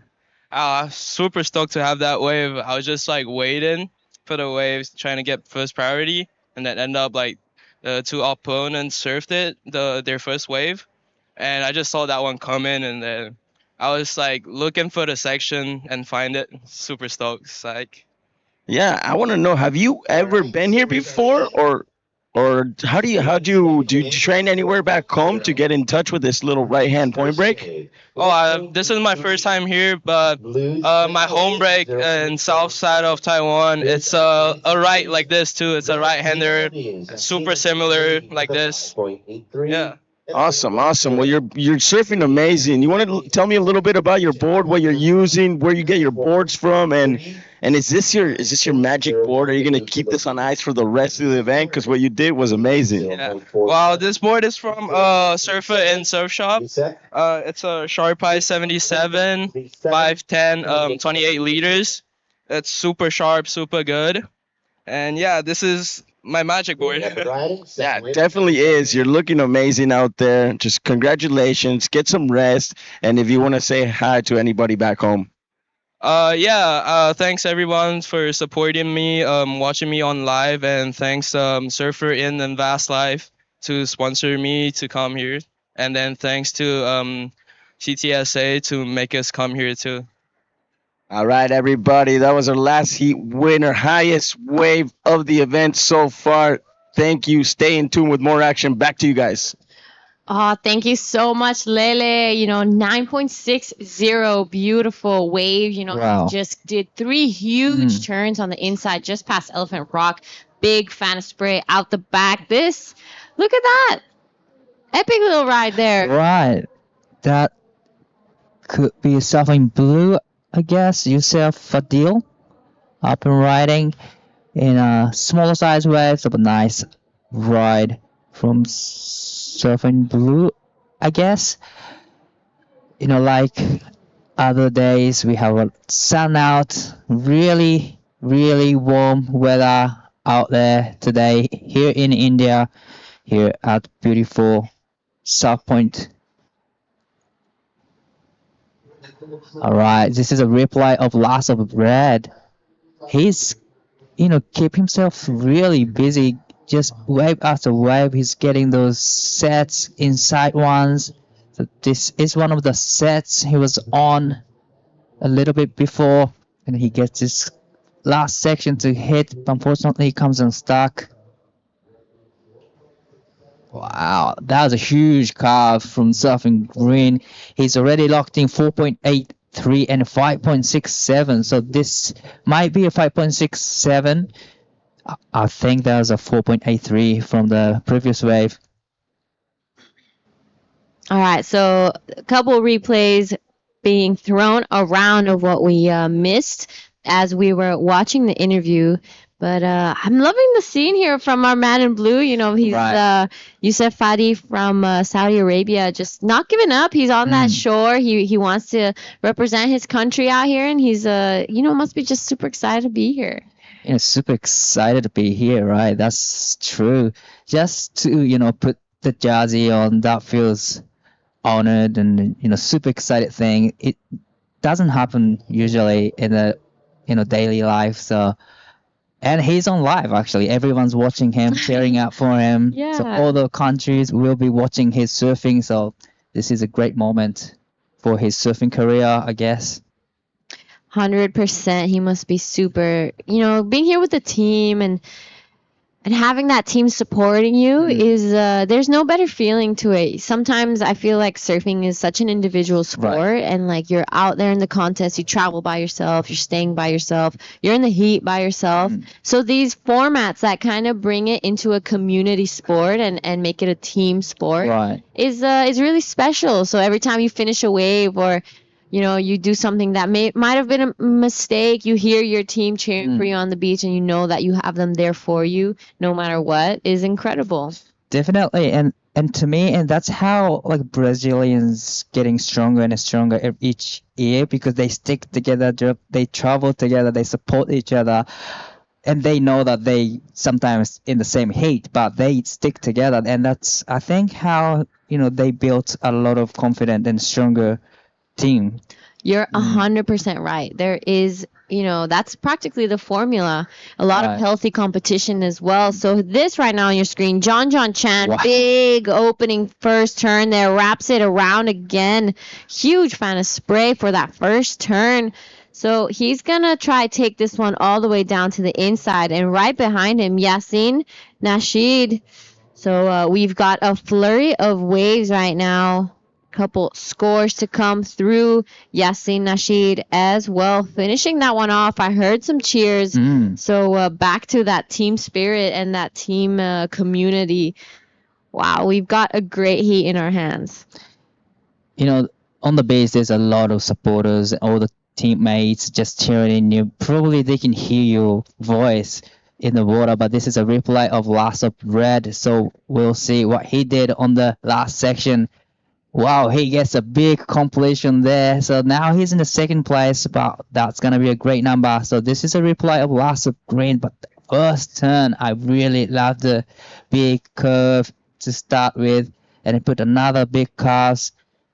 So that was a great two-turn combination. There's not much after this, but that was a nice curves as well. So definitely it'll be an interesting exchange in between green and red. So they both wanted to be in the first place, because first place will be surfing the round 3, and the second and third place will be surfing the round 2. So definitely you want to be in the first position. Yeah, so it is an important position to be in. You don't want to be in that rapid charge round, especially not so early in the game. You want to have that foot in round 3. You want to be getting those points in for your country and thinking of the qualification at the end of this event. But it's still early days, so if you think so far ahead, it could start playing into like anxiety of like, getting the scores and getting the waves. So usually, you have your end goal, but you take it day by day, heat by heat. You just keep passing heats. Right, that's so true, 100% right. You have to be actually in the moment to just, you gotta do what you can do in that moment. You don't want to think about, I want to go to the finals, I want to go to the semifinals. It's day number 3, and we have lots of days coming up. So, yeah, you're right. You just got to focusing on right now. So this is the heat number 5. And a couple more hits, and we'll finish up this round 1 of boys under 18 division. And there's a man in blue trying to get inside smaller waves. Now he is in the third place, but he knows that you're not gonna be getting knocked out in this round, so that's a good thing. There's a second chance in the round 2. Yeah, that's exactly right. He does have a second chance, so this is a great opportunity for Youssef to be like, getting to know this wave and just testing it out, try his board out as well. But it is right now John Chan with that 5.67 and a 6.67. So he's feeling pretty confident right now with just about to reach the 6-minute mark. It's looking pretty good for him. Yasin Nasheed with a little bit of work to do, but we shouldn't write him off just yet. A 5.83 and a 4.67. So he still has everything he needs to get back into a leading position. Right on screen. Believe that next surfer in green just preparing for his heat coming up next, heat number 6. So we have still 5 minutes and 45 seconds in this heat. And first priority is it with in red Yassin Nasheed needing 6.52. So that is a decent score to go into the first. But waves are looking firing today. I think it's one of the best day in this event so far. And I saw you out there yesterday with a bench board actually, and bench shapes. Yeah, bench shapes. Did you have a fun? I had so much fun yesterday. I saw you were ripping. I was like, who is this guy? Is he part of Team Japan? And I was like, nah, that's Dai Wacko. Yeah, I got a couple good He's waves. back. I'm back. Always surfing, so. Always. Dai surfs 500 times a day. Right. I surf whenever I have a time, trying. Nah, you were ripping, Dai, and I had so much fun out there. It was a great moment. Yeah, you did have a really good wave, actually. I've seen you surfing on a couple of good waves yesterday. It looks way, way better today. Yep. So this right now is Yassin Nasheed on his backhand, our surfer from Maldives. Second good turn. This wave looking like it's going to give him a little bit more to work with on the inside. He has to get around that whitewash section. Big blast there off the top. Will he get another couple in? And it looks like this is a wave that keeps on giving. He gets past Elephant Point. This wave bowls up again. So that was a really good ride for Yassin Nasheed. Wow, that was a beautiful ride from Yashin, needing 6.52. Wow, I gotta say, it's gonna be really close to the requirements, but I'd love to see the replay again. He just, managed to put a couple of good turns with a powerful surfing. So here is the replay of lots of red. Nice first turn, just stay in the pockets to generating speeds, remain the speed, and come around a section. And he gets the third turn, and that was a better looking off the top. And gets the fourth, so this is when he's getting fired up. Just trying to as many turns as he could. Wow, that was a beautiful ride from Yashin. Yeah, so he's fighting back. He does not want to give up just yet. He doesn't want to go into second. He is fighting for that first spot right now. 4, 6, 7 is what he tried to get rid of. So, most of the points are going to come from that one big blast that he did. Well, I really liked the third turn. That was a vertical off the top, right, critical section of the wave and throwing a lot of sprays. The one thing that I was thinking about is that it was kind of smaller size waves. It wasn't one of the sets. So, the last wave comes in at a 5.90. So not enough. Still needing 6.45 with a 2 minutes and 30 seconds to go. All right, so maybe if Yassin had not just one of those big turns, but 2 back-to-back, he definitely would have gotten into that 6 range, but it is right now John Chan with 2 minutes left, looking like he's in a pretty comfortable lead, but it's looking like he's going to decide to take off on a wave. He saw something he's pretty interested in. When you're in John's position, you kind of have to think, this is only round 1. Right. Is it worth it if I try improve my score? Or should I just sit out here with priority and, make sure the other guys don't get a scoring potential? Right. Yeah, last minute comes in with in tactics moment with the priority.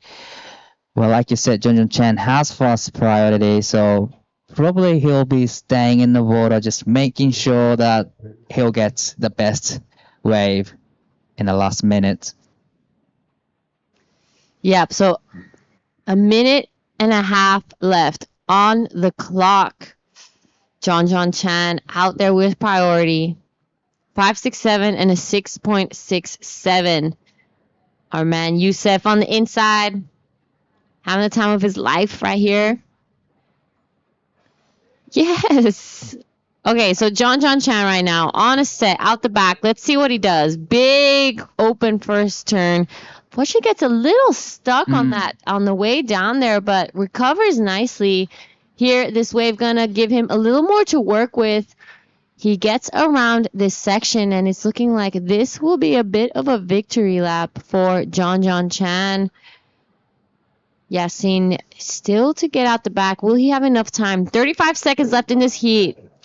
Wow, that was another beautiful ride from Yashin. I really love the first time, but like you said, a little bit fumble there, maybe slippery on the board, but recovers it nicely and he gets the second turn in, and he just decided to stick to the wave, just trying to come around the section. Yeah, that was a beautiful victory lap from John Chan. All right, we're going to be counting this one down, and it's looking like green taking this one out. So a huge congratulations to all three surfers in this heat. We are going to head over to the next one. And with that, we're going to throw to a quick ad break and see you guys soon.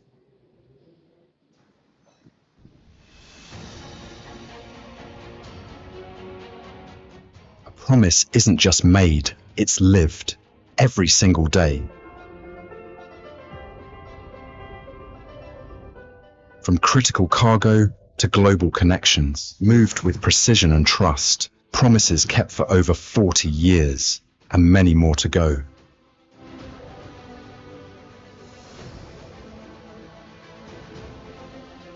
A classroom, a career, a new chapter. We don't just train, we transform lives. Promises kept through every learner's journey. In moments that test you, we protect what matters, from boardrooms to businesses, corporate insurance with promises kept.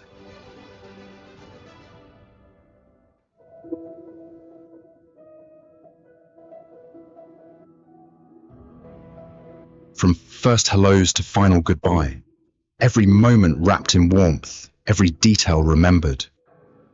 Promises kept with heart. In every experience, across industries, across generations, one value connects it all. Promises kept.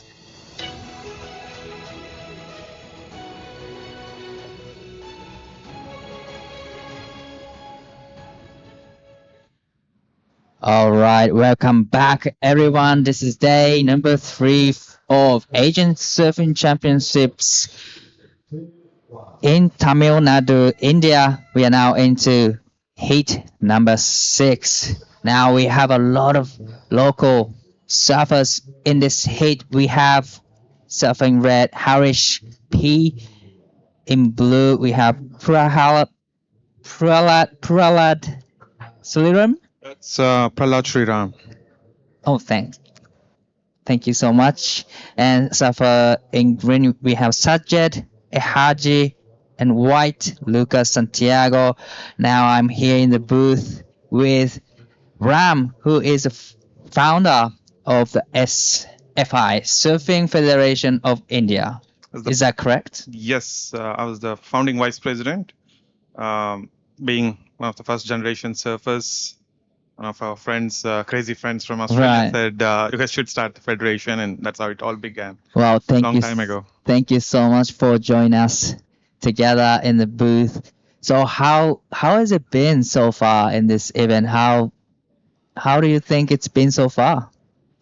I think so far, as we see, it's been a fantastic 3-day, third day, day 3. Right. And we have had some good waves, and today has been looking even better.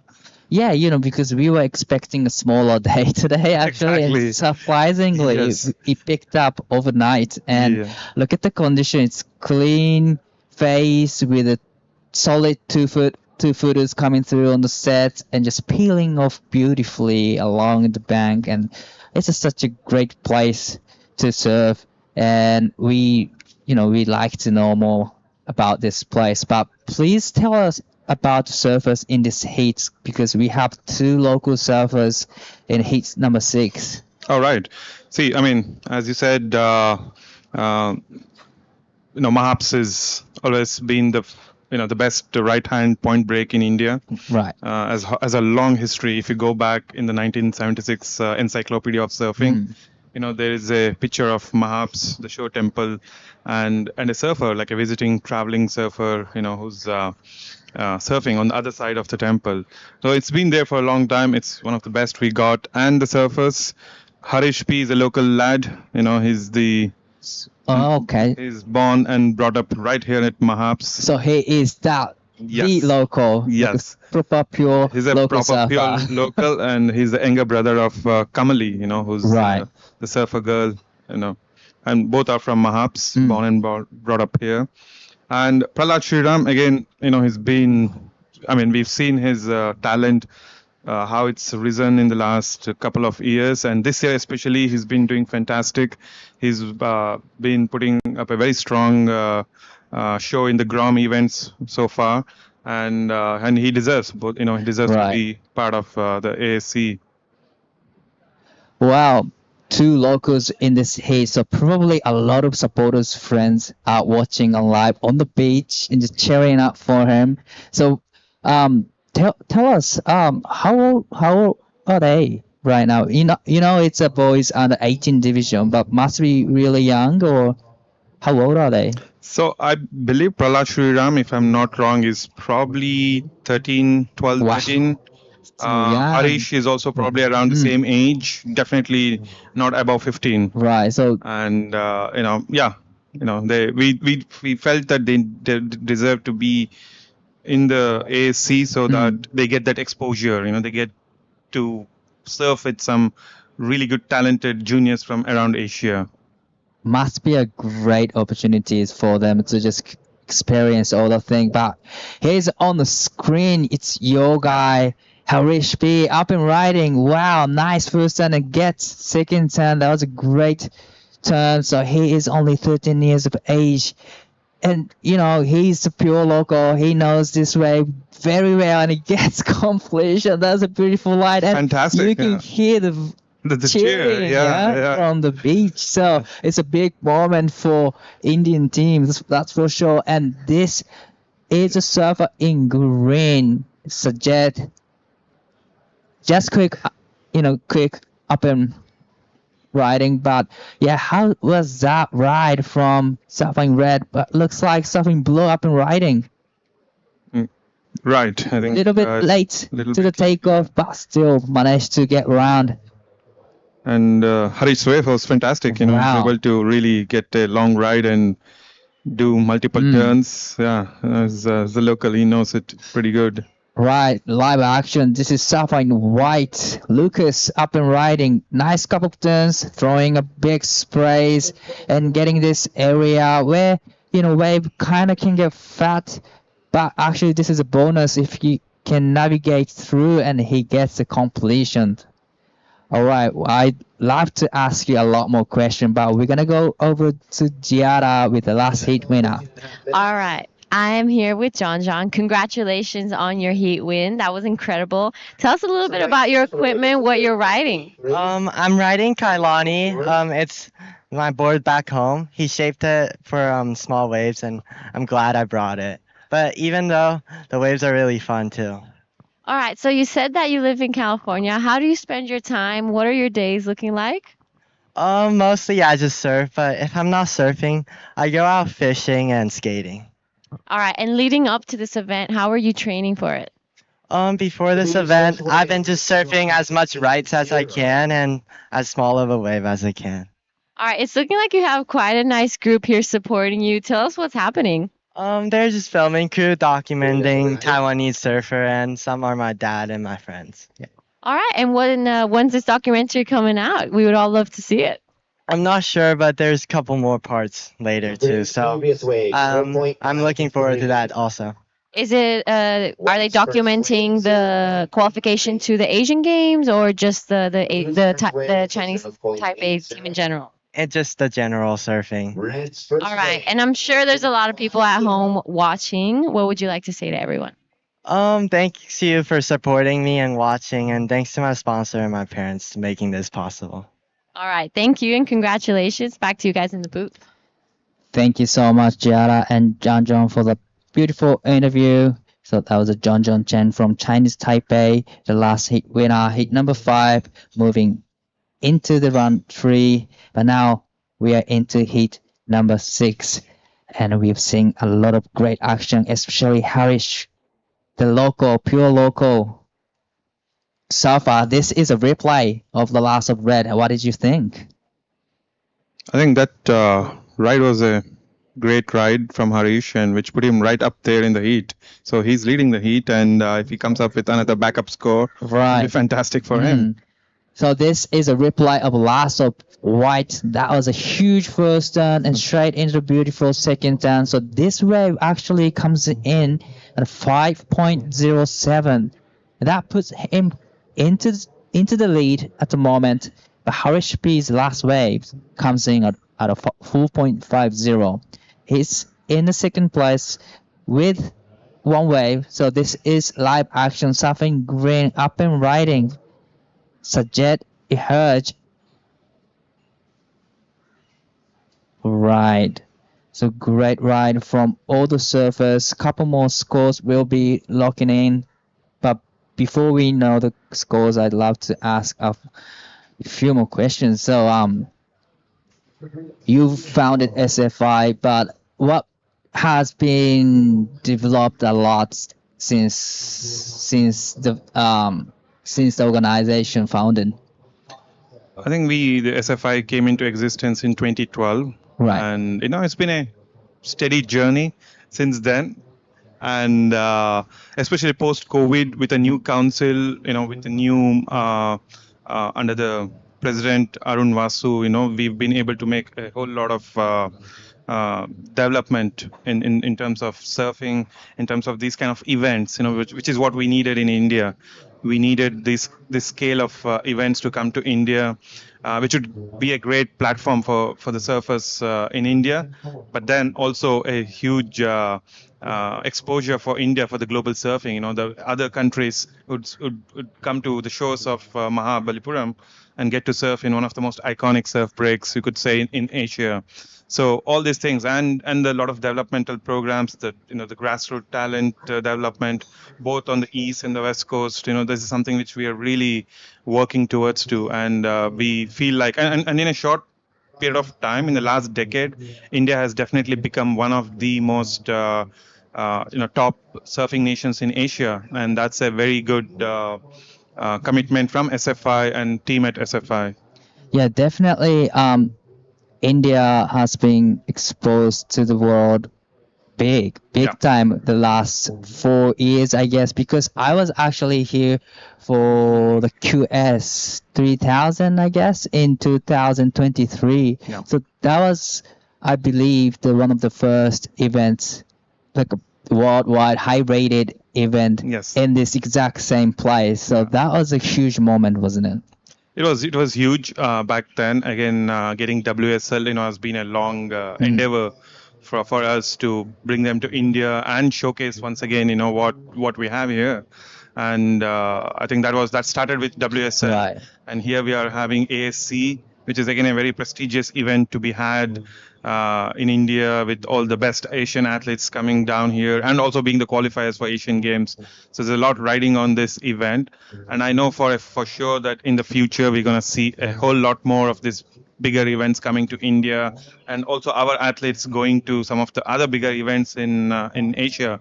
And one of my friends told me that Asia is going to be the next powerhouse in surfing. Right, that's the goal. 100%. But on screen, live action, Surfing White, who is sitting in the lead comfortably, floats a section, come around the section, and a little bit of check turns and try to, navigating and milking it through to the inside. So here comes the wave, steps up for him, nice turn, and gets a couple turns in. So that's another great surfing from Lucas Santiago. Yeah, he's ripping hard. That is a great surfing from Lucas. He's already locked in the 5.07. So this is a replay of the last of Wide. What did you think? I think it was fantastic that to see. Seems like Lucas is a pretty strong surfer, very, very well-rounded surfer. Seems to be putting a lot of pressure on the locals. So yeah, it's good to see there's some tough competition in water. Wow, yeah, he's actually stacked heat right now, but the local junior Harish B is doing great. So it's Pralad, right? Yeah, Prahlad. Yeah. Is still waiting for the wave to come in for him. And I'd love to ask about the surfing history here. And then I believe this place is the surfing, birthplace of India. And in the early 20s, I guess. And well, back to that. But this is a live action of Surfing Blue. Nice couple of turns. He has a great stylish, tucked knee style. That's great surfing from Prahlad. But unfortunately, not able to come right out of it of the third turn, I guess. But that's still, he's got a really He's got a good style. He's got a good style, and he's still in that development stage, you could say. So I think we're gonna see that progress happening in the next coming years. But he's picked up a lot. Right. Well, looks like few lines out the back, and if nobody's gonna be on it, I'm gonna keep asking you a question. Absolutely. But looks like there's a potential waves coming into the lineup. So looks like Surfing Blue wow, it's Surfing Red just racing down the line, generating so much speed, floats a section and try to come on section, and he's just so much speed, so much control, and he gets this last section in. Unfortunately, it comes unstuck, but how's that ride? Oh, it's good. You could see that how hard he's trying to kind of like get the most of that wave, but yeah. And how's the crowd? Crowd is cheering. Yeah. We are in this booth of box, but still we can hear all the cheers from the beach. Probably all the the friends, and I can tell you that he's the crowd favorite at all our events. No matter which part of the coast, wherever he is, he gets the maximum cheers. All right, so the last wave for Harris comes in 3.47, still in the second place, needing 6.07 because Lucas Santiago locks in 5.50 for his last wave. Now he is in first comfortably. So Surfing Blue and White just waving to get an update from beach announcers. But yeah, so the surfing history started in early 20s, but is there were there surfers before early 20s? Do you remember being surfing here? Yeah. So, well, I think Mahaps has always had that, visiting international travelers or surfers who would always come and probably surf the break for a period of time, and they would go back, that was the scene for many years. And that was not just Mahaps. I think there was quite a few other spots as well in India, which was kind of like known to certain traveling people, who'd come and surf and go back. And we ourselves, not me, but my teacher, Surfing Swami, who's one of also the pioneers of surfing in India from the West Coast. We started our journey in Mahabalipuram. There was a period in the early 2000s where we kind of like had a small beach house. We stayed here. A lot of us got introduced to surfing right here in Mahabalipuram. Right.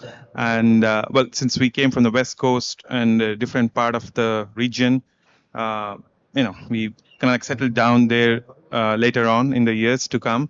But yeah, we all of us have had some connection with Mahabalipuram, and that's pretty special. About surfing in India, it's kind of like you could say, as Mahabalipuram has been that the birthplace of surfing in India, definitely. Right. I gotta ask, were you in the surfing, not industry, but like kind of surfing scene before you developed the SFI? Yes. And yeah. When was the time that you started surfing actually? So I started at the age of 16. Back in 2004-5 is when I got introduced to surfing, and kind of like really fell in love with surfing. But my biggest thing back then was I was the only surf photographer in the country. I was like the first surf photographer. and I started documenting the whole surfing scene Wow. in India. Right. And also at that time there was no social media. This is before the social media age. So I used to run a blog, Mm. and we had a blog which was the only blog in the country. It's called the surfingindia.net, and All right, live action. Surfer blew up and riding, just racing down the line, tried to full section, and he right out of it so clean, and tried to come around the section, but unfortunately just falls down. But that was a beautiful ride from Surfer Blue. Prahlad. Again, Prahlad, the local surfer from this area. So you've seen all years of surf history here in India through the lens. Absolutely. And how would you describe the start of the history and now? What was the big change in the actual surfing? Yeah, obviously in the early days, it was very new. It was something very, known to small communities along the coastline. I think the bigger part of India, the major part, or the big cities probably didn't know that surfing existed, or you could do surfing in India. Right. But I think all of that started changing with the advent of social media. With the Facebook, the Instagram, and the digital influence, the digital Definitely. age coming along. People had access, and also there's a huge wave of young Indians who are traveling and who want to experience different things in life. They want to go surf, they want to go hiking, they want to do different activities nowadays. It's not the old mindset which meant you just kind of like sit at home and just think. So a lot of them are traveling. They're very open to trying new things. I think that was just perfect, which worked for India. For surfing. And a lot of them just embraced surfing, and the community started growing across India. A lot of people kind of like took this as it's a great activity to try and be part of. Right, and I think that surfing is one of the unique sports that can bring a lot of people from overseas and as well as people from your country. So, surfing is one of the tools that you can use for the tourism as well. But it's getting big, the tourism side as well here. Definitely, I think there's been a whole lot of growth in the surf tourism. The coastal tourism has really been doing very well in post COVID. Right. Again, I think COVID was a huge. It put surfing in a whole different phase, and people have just been going really crazy about surfing in many parts. I could say that a lot of young Indians, working Indians, are able to access the ocean. And as SFI, we do have a fantastic structure of accreditation of surf schools, proper certification programs, and these things are happening very well, which gives the confidence to a normal non-swimmer, or people who are not so confident in ocean, to be part of surfing. Right. Thank you. I'd love to ask a few more questions, but time is running out. I think this is at the end of the heat number 6, and thank you so much for joining us in the booth. Thank you. And we love to have you here in the booth again sometimes during the event. But looks like surfing white moving into this third round, and red, blue, green into the round 3. So we'll be right back after a short break.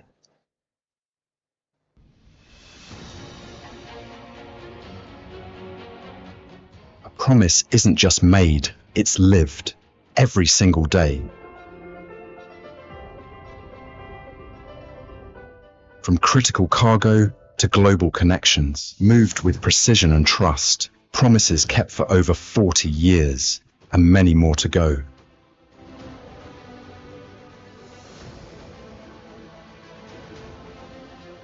A classroom, a career, a new chapter. We don't just train, we transform lives. Promises kept through every learner's journey. In moments that test you, we protect what matters, from boardrooms to businesses, corporate insurance with promises kept.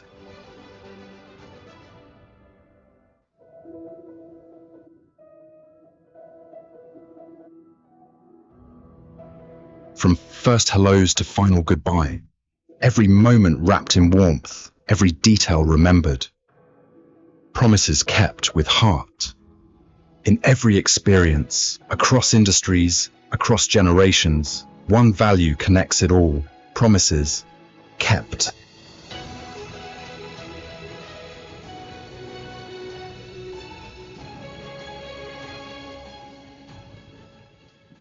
Welcome back to ASF Surfing Championship, 4th edition here in Mahabalipuram in Tamil Nadu.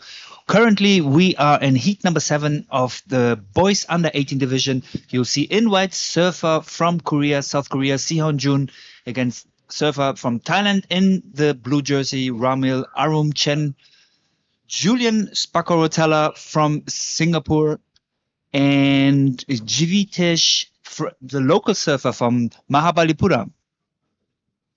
Yeah, super exciting to see all these nations in the water. And we got some good action in the last heat from our surfer from Malaysia and India, passing to the third round. How good was that, eh? That was so good. I mean, it was this whole morning, actually, the under 18 have been performing really well. I mean, they got really beautiful. So actually from day one, it's just been getting better, the waves. And here we look like we have some action with Jivitesh, Jivi from Mahab's taking off super deep under the lip and going down. He was looking for the barrel there, hey? Nice one. Oh yeah, he was definitely looking for it. Dude, what forecasts are you guys using? Because I feel like I still haven't found out which one to use best here. Oh, up and riding surfer in green from Team Singapore. That looked like a beautiful wave, but that offshore wind just pushing him off the wave. And I guess a little bit of flatness on there, a little bit of wobble. Difficult to manage. In terms of forecast, we use Surfline for swell directions. We use Surf Forecast for swell energy. We also look at Windy to see what systems are building in the bay and so on. But honestly, the 5:30 a.m. Forecast going on the beach is kind of the only one that really works. And here, surfer in red going for a solid lip line hit, getting around the section, and one more float over the lip to get around. Let's see what he can do on the inside. Jamming it in the face and up into the lip a third time. Looks like a solid wave for a surfer in red. Absolutely. Wow, amazing. He made it all the way down. Actually, for June, it's not even the first time he's competing here. He was there in Maldives too. Came, I think, like almost 10 days in advance for the competition. Also here in Mahabalipuram, came earlier to, understand the wave, especially in a more technical wave like here. Every minute, every session, you have the better for you, the more you understand it. And he really showed it, it looked like the wave was closing, but he was keep on pumping it. And I think it was worth it. Let's wait what the judges will give him for his last wave. Yeah, and it looks like it's coming in at a 5.33. Solid start for a surfer in red. And yeah, definitely putting in the time, coming here early, such an important factor, because a lot of these surfers have reported that it takes time to get to know this wave. And luckily we have that first round, that introductory round where it's really forgiving and there's no way you're getting out of the contest. So that's really been where people have been learning, but definitely seeing the advantage from Jun Soyun from Korea, coming in 10 days early, getting some solid swell, understanding the takeoff and the wave. And priority now sitting with blue Ramil Armuchan from Thailand. In second priority, John, and in third, Jivi. How would you compare the spot, Temple Point and Mahabs, to the other waves around? So the other wave, the other main break that we have, Kovalong Point down towards Chennai, is we don't have a headland like this. We don't have the headland with the temple that we're seeing right now, and there's not the seawall. The seawall isn't there. So instead, what we have is just a coastline with a few like big natural rocks just spread across the coastline, and kind of wherever there's one of those groups of rocks, that's the takeoff zone for one of the spots, and there's 3 spots in that lineup. and when it gets really good, all 3 of those spots line up, and it can look like J-Bay sometimes. Super good for barrels. Here, Mahabs gets more hollow, but it's super tricky, super technical because of the backwash, and because of how hollow and sectiony it can get. In Covelong, the barrels can be way cleaner, way longer. And yeah, stand-up barrels is like the best you can get over there. Just a couple of days ago, when we had the bigger swell, I saw the potential of the spot, and it is quite a challenging takeoff barrel at the beginning, right? I mean, all the water is just like throwing everything out, so it's quite a hollow wave. Hey. Super hollow, and our surfer GV in white, local boy, getting hung up and falling on his back on that one. So good to have the local surfers here competing not only for India but actually for their region. So I just love that, spirit of sharing not only with other nations but actually with the locals. That's what surfing is all about. Yeah, it's super nice, and these locals do know how to share. They share the spot all the time. We get a lot of people actually from Japan coming in to free surf. Because it's not too far. They really like India for some reason. I don't know if it's I guess it's the food. Why are you so surprised, man? India is such a beautiful country, so vast, rich of culture, nature, everything. So I'm a big fan of India. Yeah, it's great. All right, our surfer in blue, up and riding, up into the lip with a drawn out snap in the pocket, and he's out of there. That was a beautiful turn. Super drawn out in the lip, front foot over the lip. Let's see what the judges score it. Situation in the water, we still have red in the lead, also with first priority, taking control of the heat. 12 minutes and 30 seconds to go. Waiting for some scores. Second to last heat of this round number 1. Again, since it's a 4-man heat, the 2 best scoring athletes in this round will proceed to the round number 3, and the other ones will still have a chance in round number 2. Let's go to Dai and listen to last heat's winner. Mention the Malaysian Sports Council. In front is right.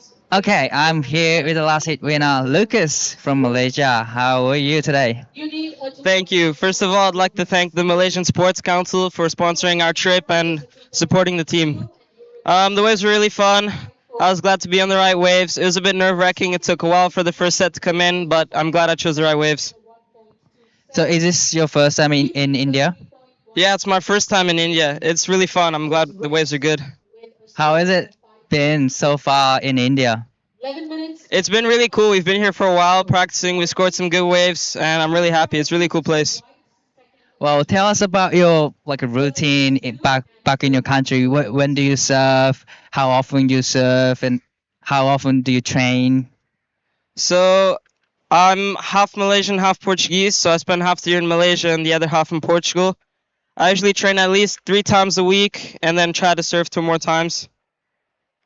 Right. So do you do anything else other than surfing for just hobby or maybe serious attempt?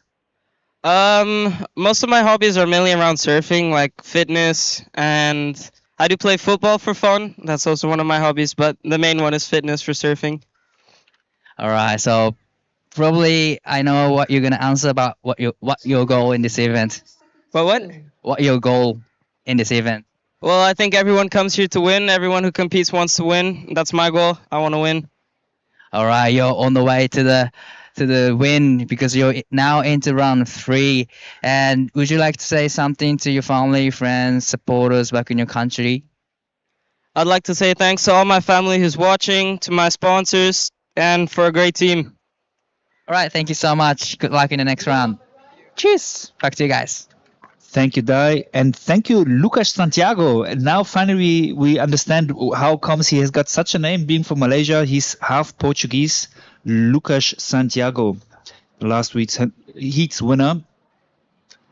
And we are still in heat number 7, seeing a casual paddle back from the Thai surfer back to the takeoff zone. Hey, is it true that it doesn't really matter how big the wave is in Mahabalipuram, especially in this point, that the current stays always the same?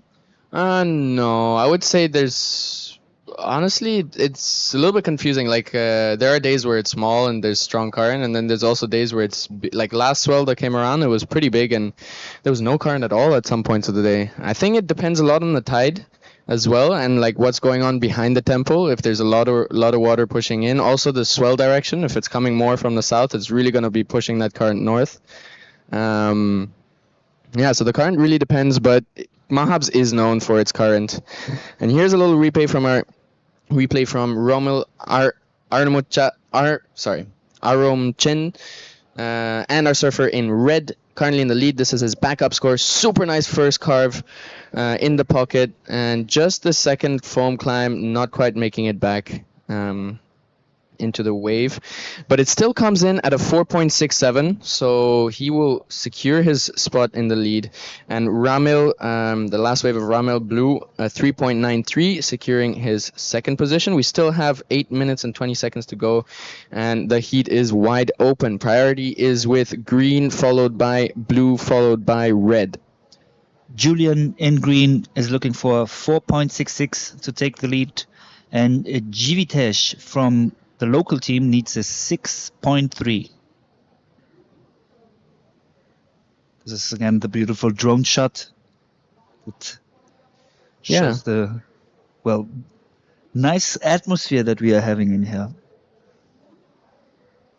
Yeah, and it's interesting here to see Priority 1 sitting a little bit wider and Priority 2 going deeper. This does mean that Priority 1, Julian in green, could block our surfer in blue, but just letting him go on this one.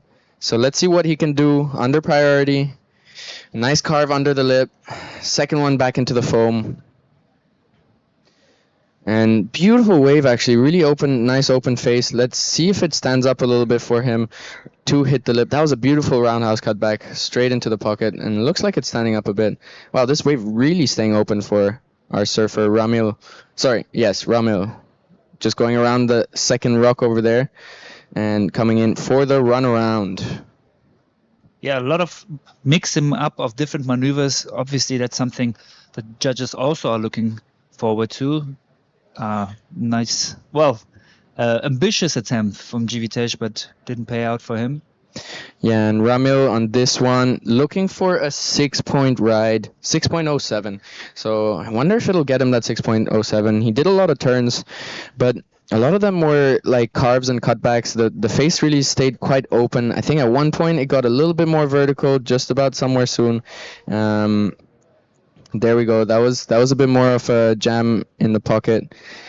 But yeah, really well wave put together. He could have finished it off over there on the lip on the last section, but a 6.07, we'll see. Is it often happening that people are actually hitting the rock, Elephant Rock, or the one on the inside? Have you ever heard of some stories? I've heard of, I think recently, like in one of the QSs or something, someone from abroad, I think, came and got his leash wrapped up in the rock, and it was a bit messy. But no, honestly, I haven't, like from the locals, I haven't heard anyone really hitting the rock or anything. And here's our surfer in green, Julian Spacaratel. Trying to get rid of his 1.27 there. And I think already with that, he might have achieved that, but it doesn't look like it's enough because he needs a 7.76 to take the lead. Yeah, so our surfer in red, Jun Shoyun, really taking control of this heat. And here's a replay from our surfer in green. Little too compressed when he goes up. So with this, you wouldn't release that much, and you don't have to, speed the explosiveness to get your board out above the lip. Yeah, it really comes from that compression, and especially the extension that comes after the compression, that release that they talk about, the spring effect that brings you up into the lip and really shoots the spray out the back.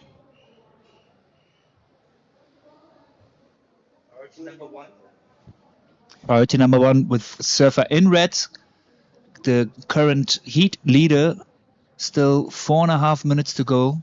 So he has sort of a comfortable position now. But Ramil Armuchen really close behind. His last wave coming in at a 6. All he needed was a 6.07. He's reduced his requirement now to a 4. Very achievable. He has a 3.93 that he wants to get rid of. He's just a few points away from taking the lead, but our surfer in red has priority. There's 4 minutes on the clock. Let's see how he uses priority, this tool, to secure his first position. And looks like he's using his priority on this one. Take it away, Afri. Oh, wow, look at this. It's actually a nice face, speedy one. Manages to put a nice maneuver at the first one. Little roundhouse cutback there. Wow, going for... that could have been it, but he lost it there. And the frustration coming out. I mean, super annoying to lose it when he was so confident, and like it looked like he had it and he would have got a great score. Look at this one, ripping it in the pocket right before the section breaks in front of him, coming out into the open face, carving back into the white water, smashing it on the lip, but just losing it over there. And I would also be super frustrated on that one. He was on his way to improving his score, and I think honestly he might, because he just needs to improve on a 4.67. So he might increase the requirement from our surfer in blue, but blue is capable. He's shown it. He has the highest scoring wave of the heat with a 6.00. If he would have finished that one, he could have probably even closed that heat, because there was already quite some technical, critical maneuvers. So he would have needed to put a little bit more weight on his front foot to land at that one, or instead putting the nose of the board more towards the shore. Exactly. But then again, you don't want to lose too much speed in those transitions. So he went for keeping the speed, but that, was the wrong decision there. Yeah, you see it sometimes. People get a bit overexcited and kind of overcook their turns by just pushing a little too hard on the back foot, trying to push more spray to push more water to impress the judges. But sometimes, especially if you already have one good turn in your wave, it's good to play it a little bit safe. Make sure you finish the turns, finish the wave with a bang, and just about 2 minutes to go on this heat. And still, it wasn't a big loss, since he's, still currently leading. And even if he will get second, because Ramil does have the best scoring wave so far with the 6.0, he would proceed to round number 3, because it's the first and second one who will have the chance to skip round number 2 and go straight to round 3. And Ramil looks like he's getting a shot here with a set wave coming in. There you go, paddling for it, going for it. Beautiful wave, just dropping down to the bottom, going into the midline, getting a bunch of speed. Let's see what he does with the speed. Goes up into the lip, pushes the tail out a little bit in that carve, back onto the open face, and rock is coming up, but he goes around it. Let's see how it connects on the inside, carving back into the pocket, and it's standing up. Smashes it in the lip and comes off unsuccessful. So we'll see where that takes him. Red on a last-minute wave, just... Nice body surf there. Yeah. Oh, another crash there. What's going on? Yeah, so GB really giving us a wipeout show. Super cool. So Ramil only needs more than a 3.93. But I believe he didn't use the full potential of the wave there. I really liked the beginning. He went for a deep bottom turn. It felt like he's going for like a big turn or something. But then somehow he lost it there. Surfer from Singapore in green, trying to improve his score. Going for a carve, roundhouse cutback.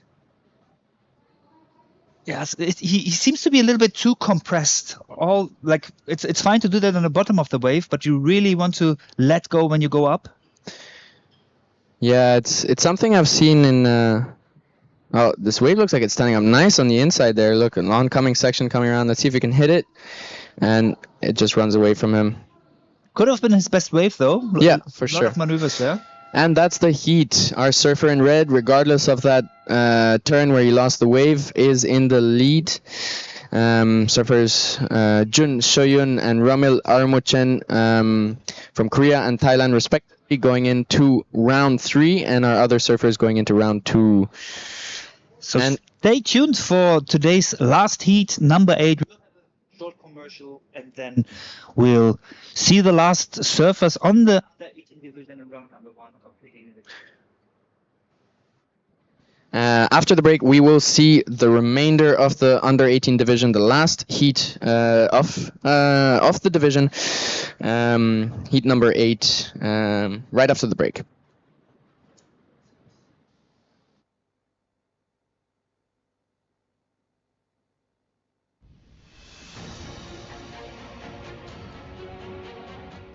A promise isn't just made, it's lived every single day. From critical cargo to global connections, moved with precision and trust. Promises kept for over 40 years, and many more to go.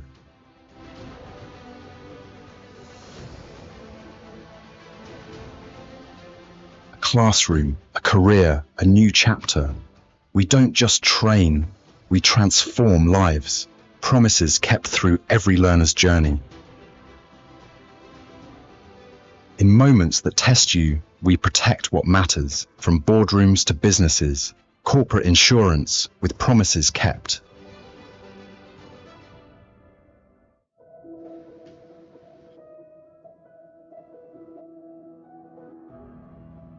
From first hellos to final goodbye, every moment wrapped in warmth, every detail remembered. Promises kept with heart. In every experience, across industries, across generations, one value connects it all. Promises kept.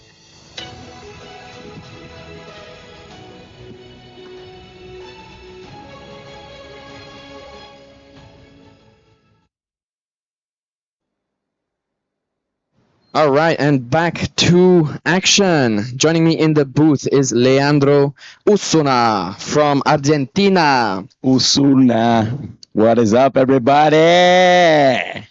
Let's go. What a great third day we are having here at the Asian Surfing Championship. It is epic. Let's go. Yeah, it's amazing. And we are on to the last and final heat of the under 18 division with Kanoa Haiji from Korea, Shidong Wu from China, and Aydin Kayani from Singapore. And already with some action in the water, some recaps from what's been going on. This was our surfer in blue. I believe this was actually from the previous heat. Actually, the last wave surfed in the previous heat. Boom, right into the lip, landing it, but just losing control at the end. And this was the last attempt of our surfer in red, who was already actually in the lead, and he didn't really need it, but still using the last couple of seconds in the heat to make sure that his competitor didn't take the lead from him. Little victory lap. Little victory body surf there at the end. That is right. So yeah, the conditions have been really good this morning, and here we go. This is the next heat. It's a stacked heat. We've seen Wu Shidong and Kanoa before ripping like crazy, and Aydin Kayani. I don't think I've seen him because he's only probably competing in the juniors. But yeah, super excited to see what they have to do in this heat, and already had some action with our surfer in blue. Just a 1-point ride, a throwaway, but Aydin Kayani from Singapore looking at this wave, and I think that'll settle our priority, and probably priority going to Kanoa in red. He'll be happy with that. Yeah, definitely some fun waves today. Open, there's a lot of opportunity for the surfers. It is great. The conditions are firing right now. The tides, it's going low, starting to go low, still going low, but the waves are good. Good day for the Open Juniors under 18. All right, and just taking a quick break, we got Afri with the heat winner of the last heat. Take it away, Afri. Hey, my friends, I'm here with Jun from Team Korea. Just won his last heat. Did you believe that you will rock here like that? Sorry. You just told me you didn't believe that you will actually get through this. How comes? You were surfing amazing. I don't know well, but yeah, I just do my surfing, yeah. Man, you did awesome. Super interesting heat. What was it before you went into the water? Did you have any game strategy, any sort of waves you were looking for specifically? Yeah, I just want to waiting for the good set. I wait I waited for good waves. That's all. Were you very nervous out there? Yeah, but here's more nervous. You're doing great, my friend. So, how much time did you actually put in the water before the heat? Like, did you went surfing a lot these last couple of days? 6 days. No, 7 days later, I arrived here and then practice every morning and afternoon. Yeah, that's all. Great. We can always see Team Korea being together on the beach. So how is it to be with the team? Is the team helping you a lot to understand that kind of waves and get better? Yeah, my coach said, yeah, this wave you go, and that's really good. Yeah. Great. Yeah, his choice is really good. Awesome. And what about the training conditions in Korea? What is the normal type of waves you would surf in Korea? Is it similar to this? Korea ocean's wave really small, so I usually surf in wave pool. So yeah, I usually practice in there. Yeah, that's. And last question: how do you like to be here in Mahabalipuram in India? Really good waves coming and so good people, and yeah, I love this culture. Yeah. Great, my friend. Is there anything you want to say to your Korean friends and fans back home? 응원해주신 분들 너무 감사하고 앞으로 더 좋은 모습 다음 라운드에서 더 계속 보여드리겠습니다. 대한민국 화이팅! Woohoo! Back to you guys. Thanks. All right, cheers, Afri. Super cute interview with June from the last heat. I've been doing a lot of free surfs with him, and he's super humble, super sweet person. Really nice to share the lineup with him. And indeed, the whole Korean team has been coming out there and really putting some time in the water to understand the waves, and it's paying off. They're doing super well. Yeah, great teamwork. You know, it is an individual sport, but it is super important, your team behind you and helping you out. And he said he had a couple tips from his coach, you know, in good decision making, good wave selection. It's all about that. This is starting to be a slow heat, but we got Blue. And Shidong Woo, a.k.a. Ton, is putting a ton of pressure on the back foot over there, smashing it on this tiny wave, and it doubles up and swappa! Oh, he just digs the nose on the last one.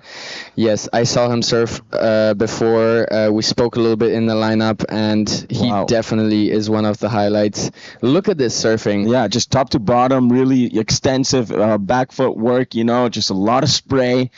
4 maneuvers, just good transition in between all 4 maneuvers. That's definitely going to be a really good score, especially when the heat's been kind of slow. You know, first 5 minutes, nobody's really gotten anything solid on the board yet. That's going to be the best wave so far. Great work by Shidong Woon. We've seen the backsiders, we've seen the goofy footers really take advantage of that backside whip, you know, staying tight in the pocket, getting a lot of spray out the back. It's clever, you know. It's good to maybe not get the big waves. Sometimes the little waves have a little bit more perfection. They're a little bit more healthier in the pocket, just smoother. Those bigger waves can outrun, and it's kind of harder to read. But hey, everybody looks like they know what they're doing out there.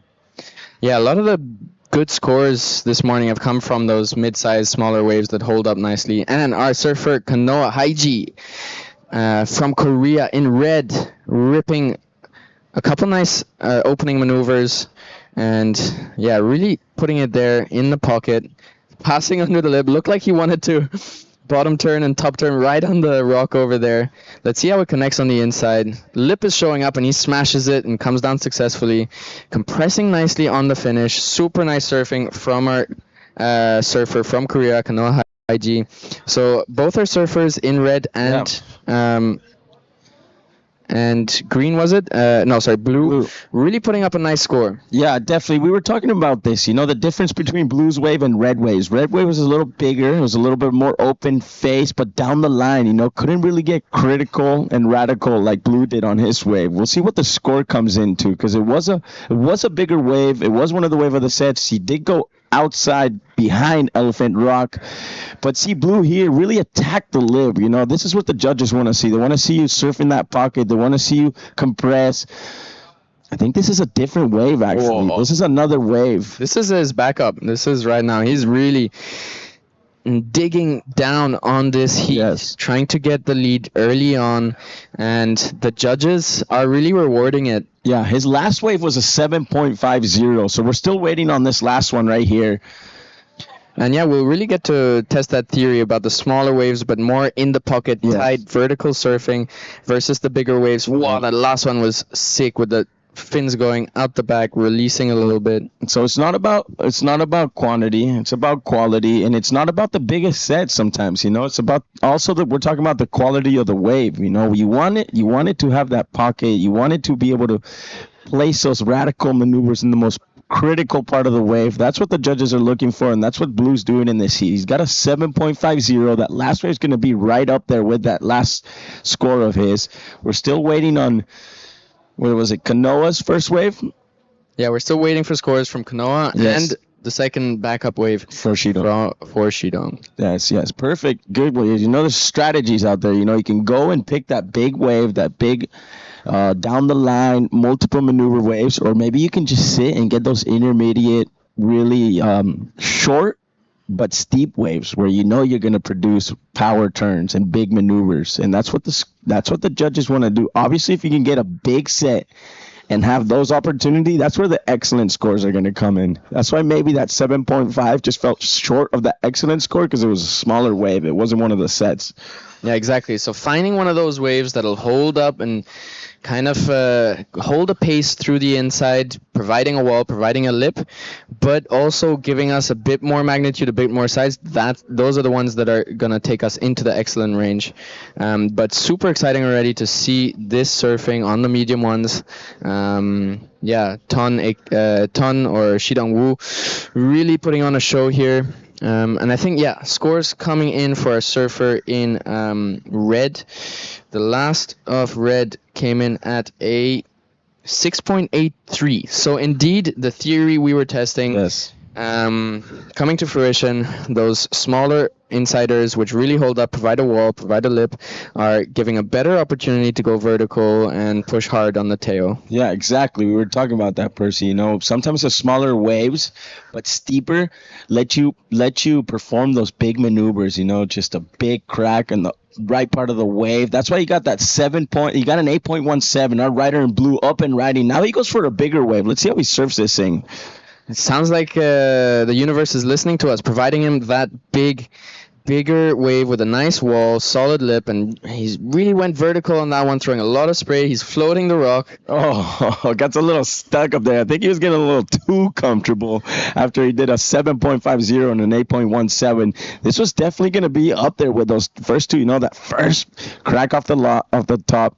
I like that wave. That wave was a little more, that maneuver was a little more vertical, a little snap. That one was kind of down the line. He got a little stuck.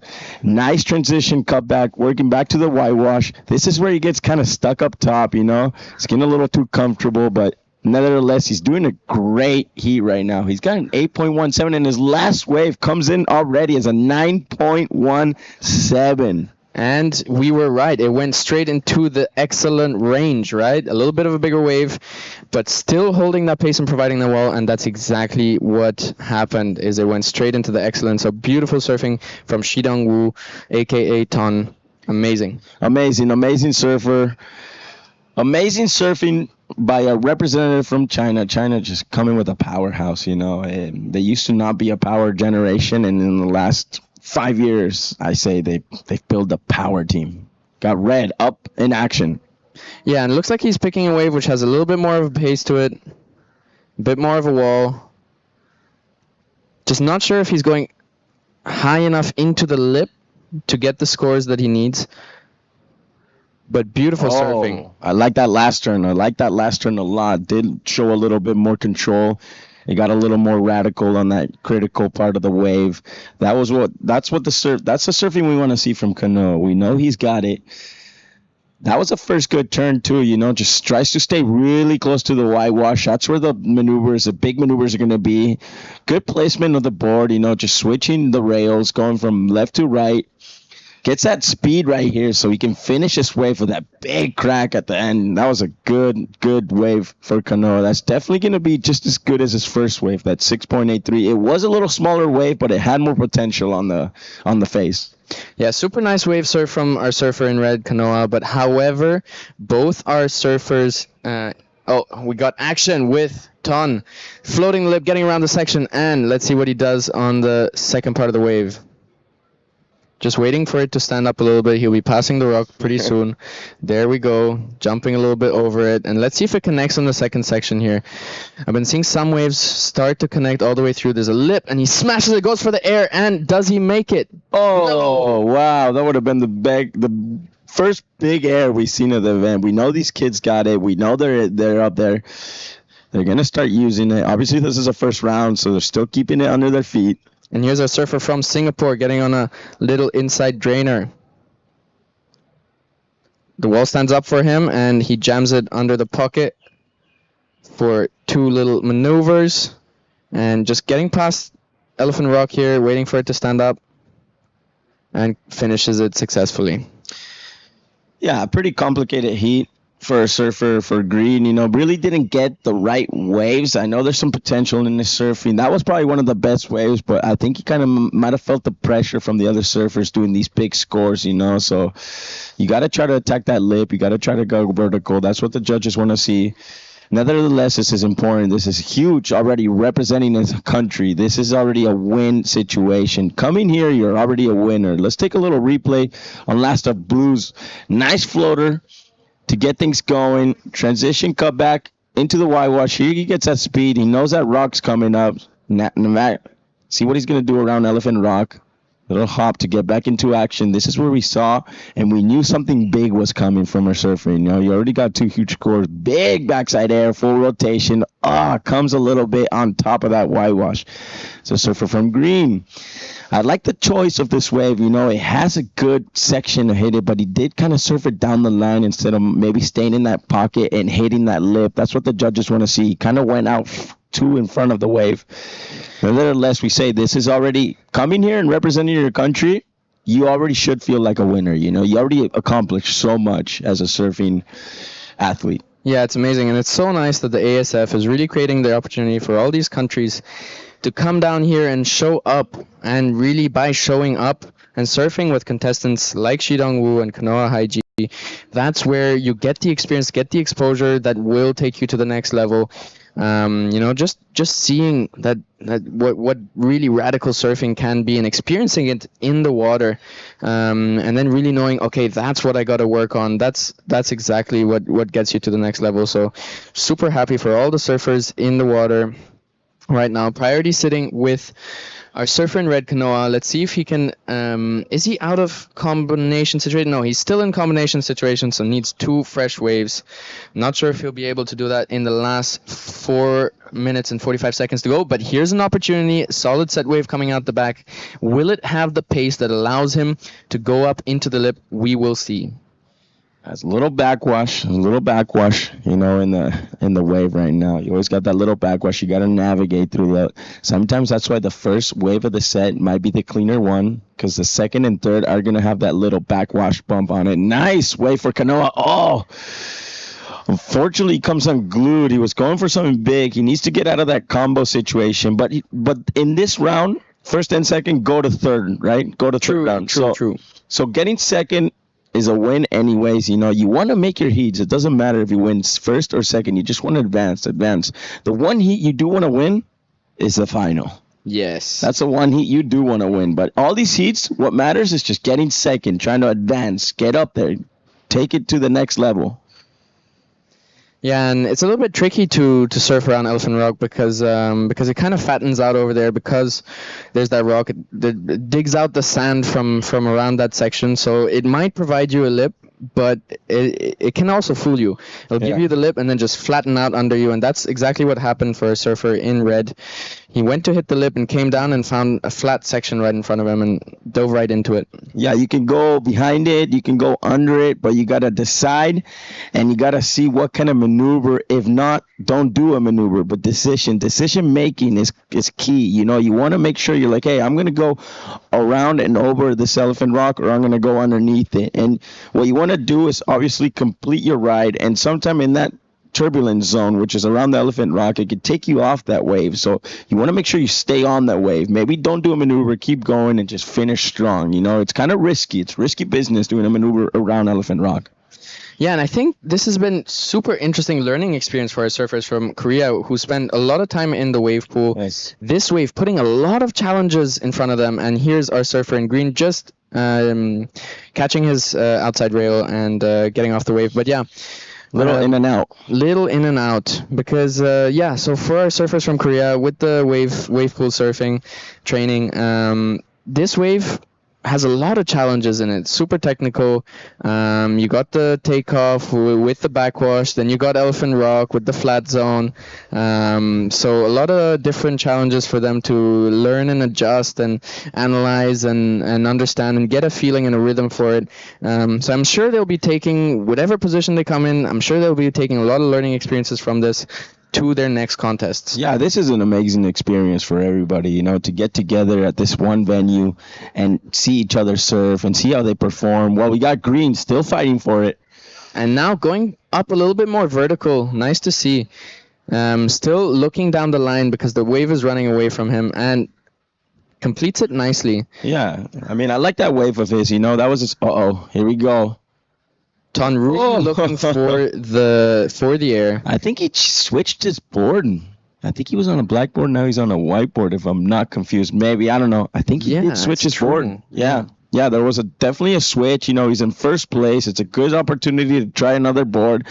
So when he came around, probably walked around the shore, the coach was like, "Hey, you're in first place. You got the guys in combo. Go try this board out. See how you feel it. Not only in the wave, if not under a rash guard."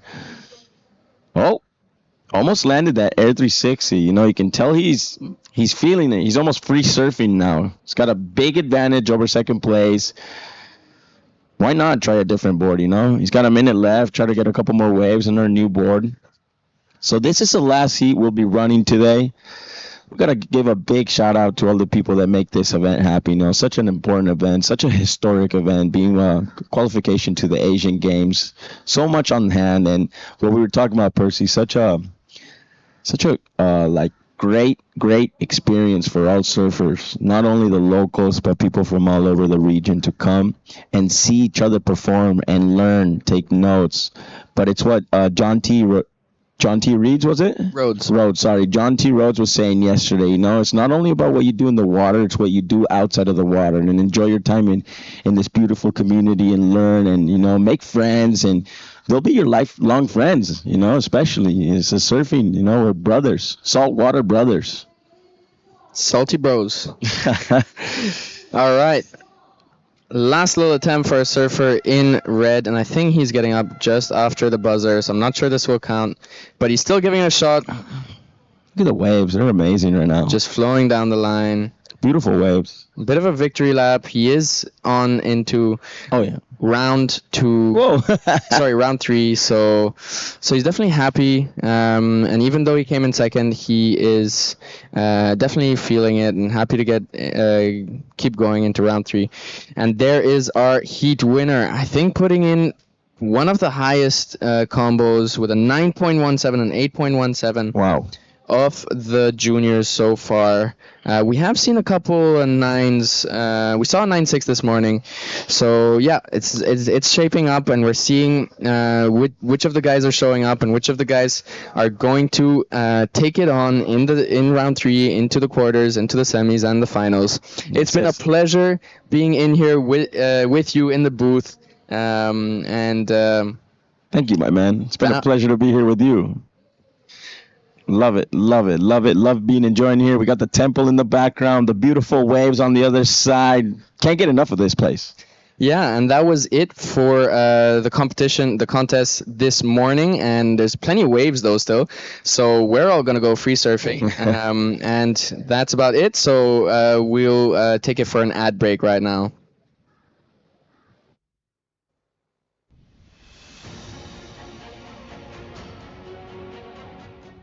Promise isn't just made, it's lived every single day. From critical cargo to global connections, moved with precision and trust, promises kept for over 40 years, and many more to go.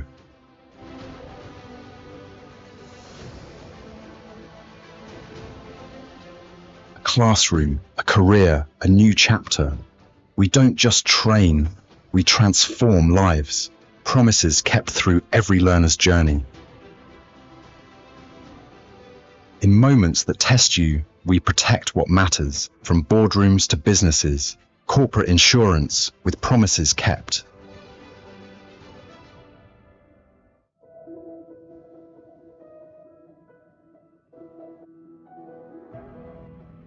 From first hellos to final goodbye, every moment wrapped in warmth, every detail remembered.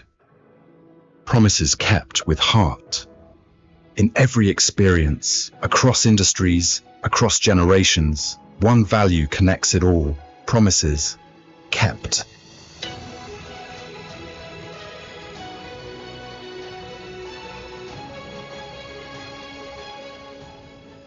What an amazing day of action, Leandro. We have had a wonderful surprise this morning, showing up at the beach. The best forecast you can have is showing up at 5:30 in the morning, and the ocean had a surprise for us. Regardless of what the surf forecast said, the waves have been picking up since day one, and it was really cool to see the ocean ramping it up for the juniors. We've seen some amazing surfing in the juniors. We saw 2 9-point rides at least, a lot of excellent surfing, a lot of high risk maneuvers. People really also digging into the wave selection, finding those waves that have pace, and you really see it. Those people that are picking the waves that have a pace, that have a wall, that have a lip, and that unload all their energy in the first section are getting solid scores. Yes. So super cool to see all this knowledge, all this experience in the surfers in the water. And yeah, it's been an amazing time. Oh, yeah, definitely. You know, what a great third day. We've completed all of the categories. First round, you know, today was a boys under 18 division. They finally got on the water, and the wait was worth it. They got excellent waves. It was so fun to watch. We wrapped up the first round of the boys under 18. Heat 1 through 8. Just we had amazing scores. The highest heat wave of the day. I think maybe the highest heat combo of the day. Just impressive surfing. Yeah, it's been an amazing set of waves this morning, and just to re-experience all of that, we're going to take it to the recap of all the action that happened this morning. Just sit back and enjoy.